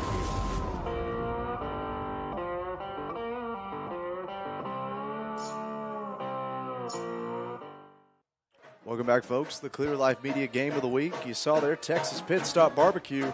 If you wind up going down there, let them know Clear Life Media sent you. As we see the punt here. Fielded by Smith at around his 43-yard line. Midfield 45 out of bounds at around the 42, maybe the 41-yard line. So the Indians will get good field position here as the clock runs with 1:03 to go here in the third quarter. Will be 1st and 10 for the Indians at the Lamar Consolidated 42-yard line. You know, you want to see, we talked about it, you're playing for pride, you're playing for that 0-0 score. Kai Johnson needs to let his team know, what do you represent? Like, what do you want to leave behind when you leave this field today? Do you want to let them know you fought for 4 quarters or that you kind of gave up around the second half? 1st and 10 for the Mustangs, and it'll be Mancuso cutting back, and he's going to run right into a pile of defenders. Stop made by number 32. That is going to be Jordan Bettencure. I'll tell you what, Drayshawn Coben has been in the backfield on a lot of plays. They're having a tough time keeping that big man for Lamar Consolidated, having a hard time keeping him from getting in the backfield. But once there's a move made, once Mancuso gets around him, the other players are all blocked off. So I need to see somebody else get some penetration on this. 2nd down coming up, and the handoff is going to be to Mancuso again, and he gets the ball past the 40 to around the 38. So he will pick up about 3 on that play. We'll make it 3rd and 7. And this is, again, we're talking about it. You knuckle down and you show that you have some pride as a football player, as a team. Curious what Lamar Consolidated does. I don't even actually see them calling any defensive plays. So I do wonder what their play calling strategy is, what they're trying to accomplish. And actually, we have a timeout. Actually, we've got the third quarter coming an end as it is Santa Fe 49, Lamar Consolidated nothing here on the Clear Life Media Game of the Week. It's just not a vehicle. It's a way of life. It lets you go from normal party to going out to the beach. It lets you just drive with confidence. I like to go hiking. I like to go road bike, cycling, spend time outside with my kids. I recommend somebody get a Subaru simply to have confidence in driving, knowing that they're safe and their family's safe in the car. We are Superior Subaru. Hi, my name is Abigail O'Brien, and you're watching the Game of the Week on Clear Live Media. Folks, sunny Santa Fe has turned night, and we are just about ready to start the final quarter here in Santa Fe. 49-0 over Lamar Consolidated as Santa Fe takes the field with their offense. Lamar looking to knuckle down and try to make something happen, have a stand here. New runner is Noah Nelson in the backfield, and Nelson gets his first carry of the night. Nelson is going to pull his way past defenders, and Nelson is going to get the ball close to the 30-yard line. He moves the chains on his first touch of the night and gets the ball down to the 32-yard line, so a gain of 6. And that's exactly what you want to see from your second-string players. Those kids have been chomping at the bit on the sideline all night long. They suited up just like the first-stringers did. They've been waiting just as long. They want to get out there and run the ball, and that's the aggression you want to see when they get their first touch. And it will be Rowdy Dotton, and Dotton is going to be brought down almost immediately. Roddy Lofton, there is stopped. Mustangs were able to read that play. That's what you want to see. That's what you're playing for. You just play for and it's as cliche as it is to say, well, they didn't quit. They didn't give up. That's the last thing you want as a football team, as a coach, to say, well, you guys quit. You guys gave up. And so they're fighting for these garbage. Some people call it garbage time. I call it gut check time. That's exactly what this is. Second down coming up, and it will be a short run past the 30 to around the 29, and again, that is going to be Noah Nelson with the carry. So he'll pick up 2. It'll be a third down and 8 coming up. I actually think it's going to be, looks like they're marking it third and about 11 or 12, yeah. Okay. Third, okay, it did push it back a bit, so third down and long, make it third and 11 actually at the 29-yard line. Ball spot at the 29-yard line. I-formation set for Santa Fe. And it will be Wilson turning the corner, and Wilson is going to go outside the 10 and down around the 7-yard line as he caught everyone off guard. DeLeon Nelson, first and goal, spot at the 10-yard line. A man is down on the sideline. Yes. We will go ahead and take the timeout with them. 10:03 to go here in the fourth quarter, 49-0 Santa Fe on the Clear Life Media Game of the Week. I mainly wanted to take this class to learn carpentry because it's a valuable skill to have, both in the real world and at home. The reason I like this program is that it comes with a credential that they use out in the real world, and it's an NCCER credential card that is a permanent record of what you learn in here. Well, it helps us get more hands-on, what's it called? Experience, yes, before we go into our actual jobs and what we actually want to do. It's a lot more relieving than regular classes because it's a lot easier to think and just work it out in your head, and you're doing it yourself. It's really fun. I don't know, it's just fun. I was in it last year, the introduction to construction, yeah, and it was fun, so I wanted to take it again. Well, just that this is the third year we're doing it. It's going really well. It's outrageously popular. So if you're interested in this program, then come and see.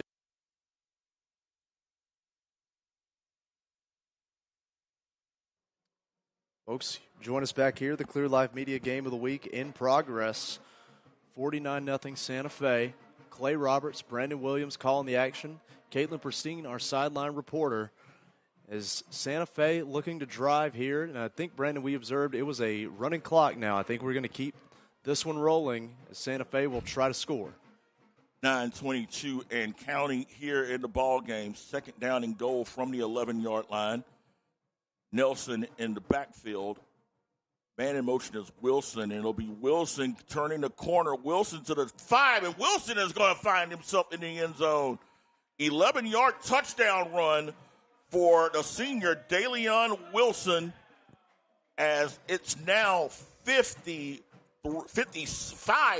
at this point, 55-0 as the clock just continues to run down the final 8:45 of the game. Yeah, no doubt about it. And Santa Fe, you still run your same offense even with your twos out there.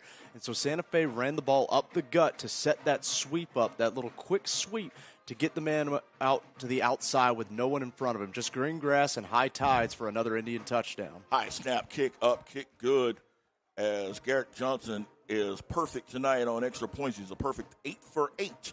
So 8:23 and counting, as we'll go ahead and take a quick break. It is Santa Fe leading by a count of 56-0.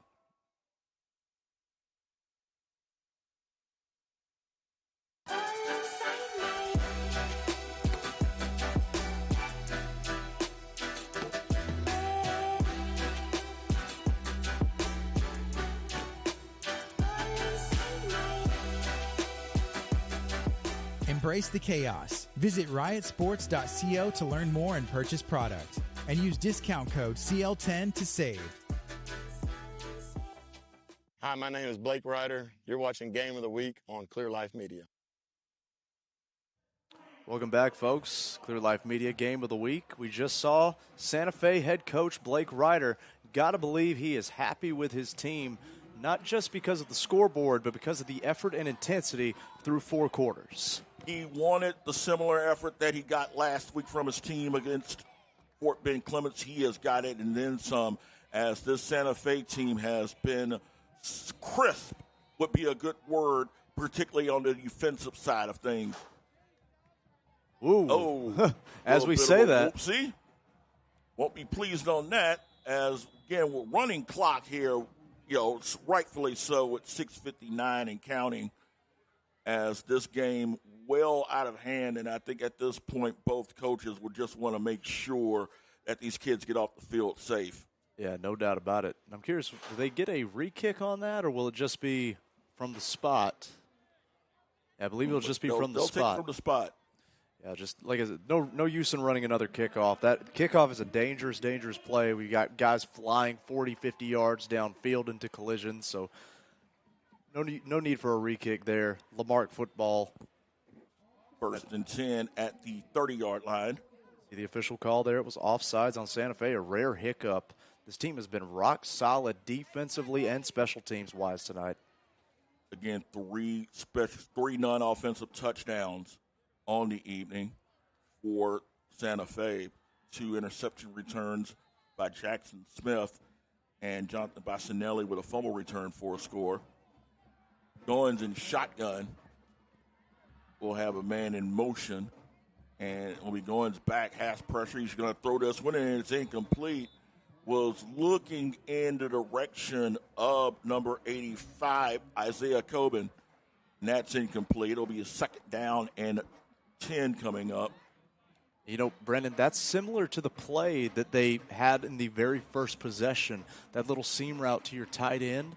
Now, obviously, in the first half, it was Edgar Garcia out there catching. Now you've got the sophomore, I believe, in there trying to catch that. It was number 85. Yes, he's the sophomore trying to pull that ball in, and he's dropping it. So, again, that's the little experience things that you kind of get when players can get out there in these blowout situations. 2nd down and 10 coming up, and it will be Goins back, throws, ball incomplete, wanted Perry, but he was covered well as that ball will bounce. It'll be a 3rd down and 10 coming up. 6:22 remaining here in the game. Santa Fe had quite the jump on that ball. I almost thought they were offsides for a second because it was coming so quick. But they have just been keyed in on the defensive side of the ball.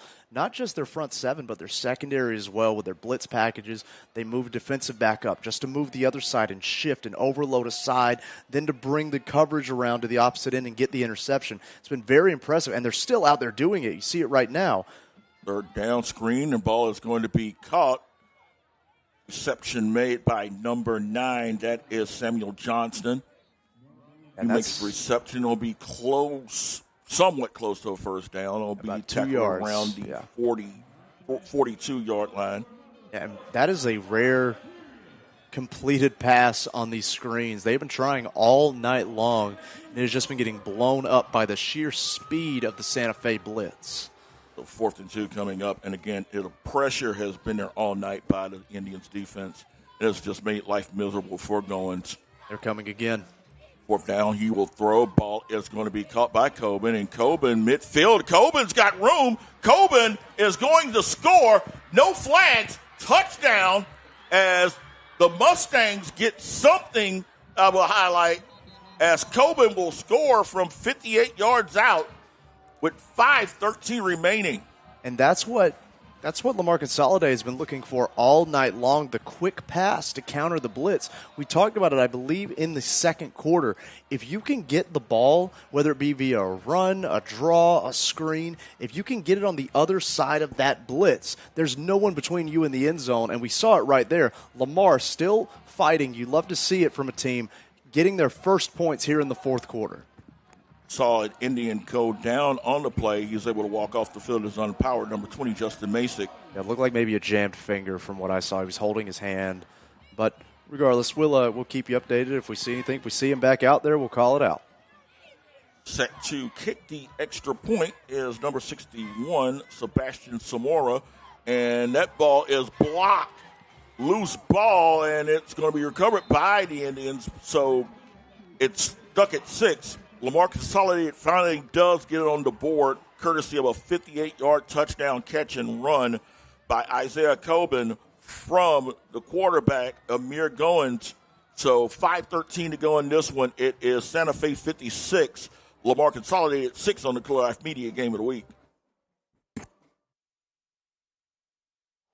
Are you ready to take charge of your future? Galveston College is here to help you build your tomorrow. Get ready for an engaging and vibrant college experience where you can explore endless possibilities. Immerse yourself in our beautiful campus where innovation meets inspiration at every turn. Worried about paying for college? Galveston College is one of the most affordable colleges in Texas. Located near the beach, you can enjoy the best of both worlds, quality education and fun in the sun. So what are you waiting for?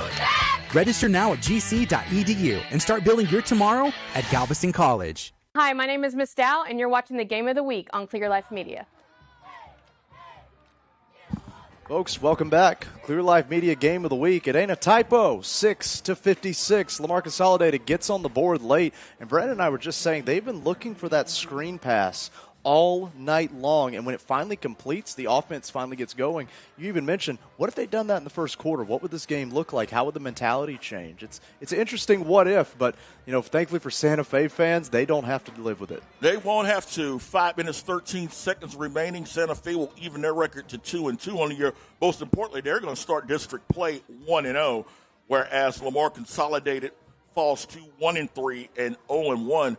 Santa Fe will be taking on Fort Bend Marshall next week, so they will get a much different challenge from the Buffs than they got here tonight, as this ball is going to be kicked deep, bounces in the end zone, and they'll rule it a touchback. A great kick. This has been the best bit of football we've seen from Lamar Consolidated. And if you want to see even more good football, you can catch us here. Next week, we're going to be in Friendswood at LaPorte. Then October 4th, Dickinson. And we got Clear Lake. We've been trying to get to Dickinson forever, so we're coming to your school. And then we're right back here in Santa Fe on the 11th. Santa Fe and Iowa Colony. Folks, we have got nothing but good games for you coming forward. So keep your eyes here on Clear Life Media. Brandon and I, we're going to call all of them for you, and we're excited to do so. Oh, no question. We get a return back to Friendswood after being there last week.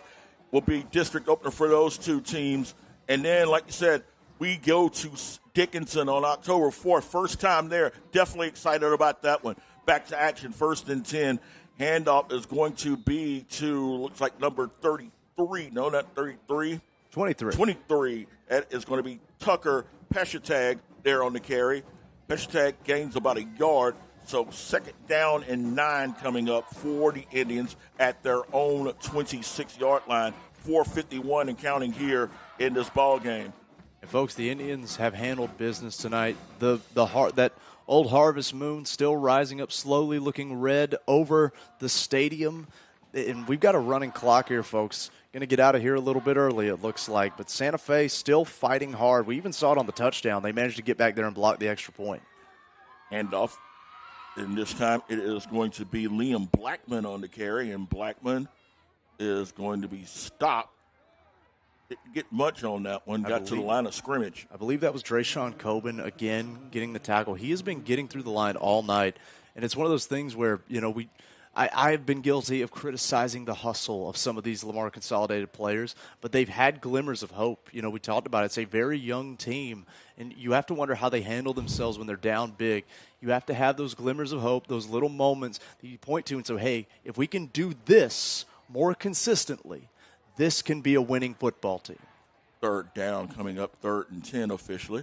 And it will be a toss to Blackman, and Blackman will get close to the 30-yard line. They'll give him about 4 on that play. So 4th down coming up with 3:35 and counting here in the ball game. They'll give him officially 5, so 4th and 5. So the Indians will bring out the punting unit. And I got to think Santa Fe probably going to punt this one high, try to punt, or at least punter was instructed to punt it high, so that way we can get a fair catch, avoid not too much contact. So Kate O'Neill might want to put this one a little high in the air. No one back deep for Lamar Consolidated. That's an idea. This looks like they'll just try to hope that they can get the ball, get a block, and they want this a high punt. Will take its first bounce around the 40-yard line, and it'll die down at around the 37-yard line where it was touched by number 0, Justin Beard. So 2:54 remaining in this one. Lamar Consolidated scored on their last possession. We'll see whether or not they can finish up here with a little more positive. Yeah, absolutely. And it's one of those, you have to just pick the good things and pick some things to work on. It's got to be tough when you get beaten like this because there's so many things we could work on. There's so many little details and little notes that we could, fix. But you only have a week. So fix one thing and make your team 1% better every day. That's kind of the key to getting better when you're down like this. I think one of the keys that they will look for Lamar Consolidated is getting Amir Goins more comfortable at quarterback.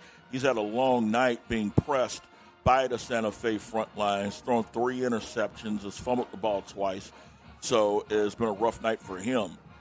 1st and 10 now for the Mustangs, and that is going to be a carry. Number 10, first time we've seen him tonight, Brandon Dorsey, sophomore running back. He will pick up about 5, maybe 6 to the 45-yard line. Yeah, no doubt. And we saw it there. The offensive line's still able to open up a hole. They're still out there working. It's tough to see, and I know it's kind of the mindset watching teams when they get down big to say, well, they're done, they're yada yada. Those guys are still out there playing football. They're still opening up the holes and still picking up yardage, trying to make something happen to build towards next week. 2nd and short. Goins back, pumps, throws. Ball is going to be caught by Garcia, and Garcia is going to get to the 45. He'll go out of bounds around the 48-yard line. Should be enough for a 1st down. And Garcia has been a bit of a playmaker. He's been one of their go-to guys. He's just a sophomore as well for Lamar Consolidated.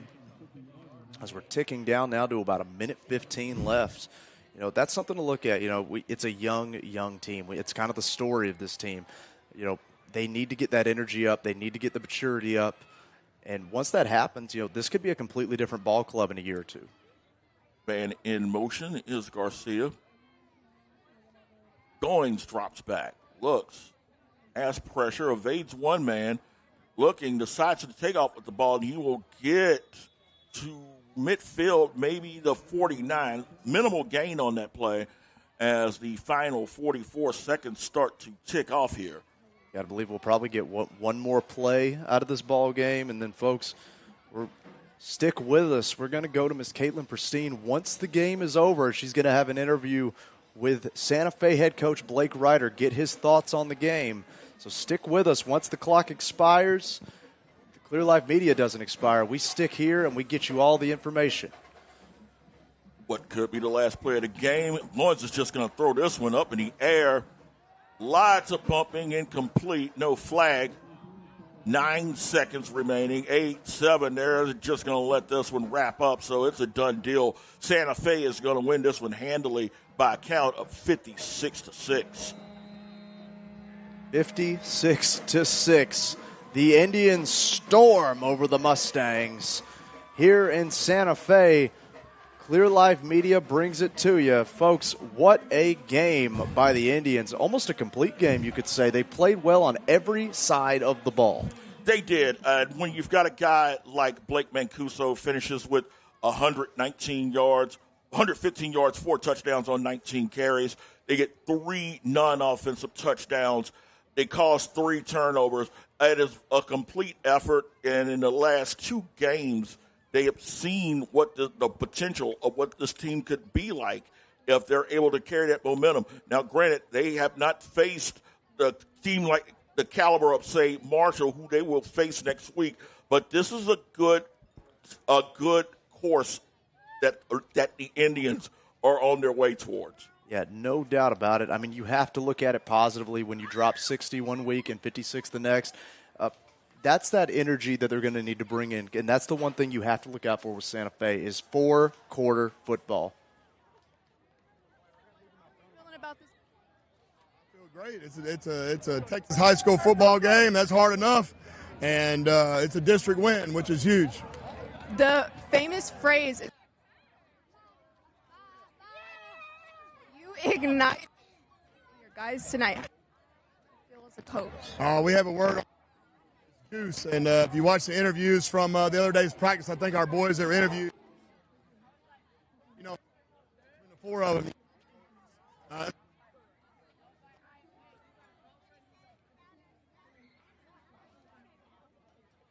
right, folks, we apologize. Some minor technical difficulties there. But we do appreciate you, Miss Caitlin. We appreciate you, Coach Ryder. We appreciate you, Coach Ryder, for giving us your time, giving us your team. Brandon, next week you're going to be able to catch us down in Friendswood. It's going to be a good one, folks. Should be a good one. Bulldogs, Mustangs, 2 teams that know how to move the ball. Will be a very entertaining one in Henry Winston. No doubt about it. Well, folks, that's going to do it here for the Clear Life Media crew. For Brandon Williams and Caitlin Pristine, I'm Clay Roberts. Thank you so much. We'll see you next week in Friendswood. Shout out to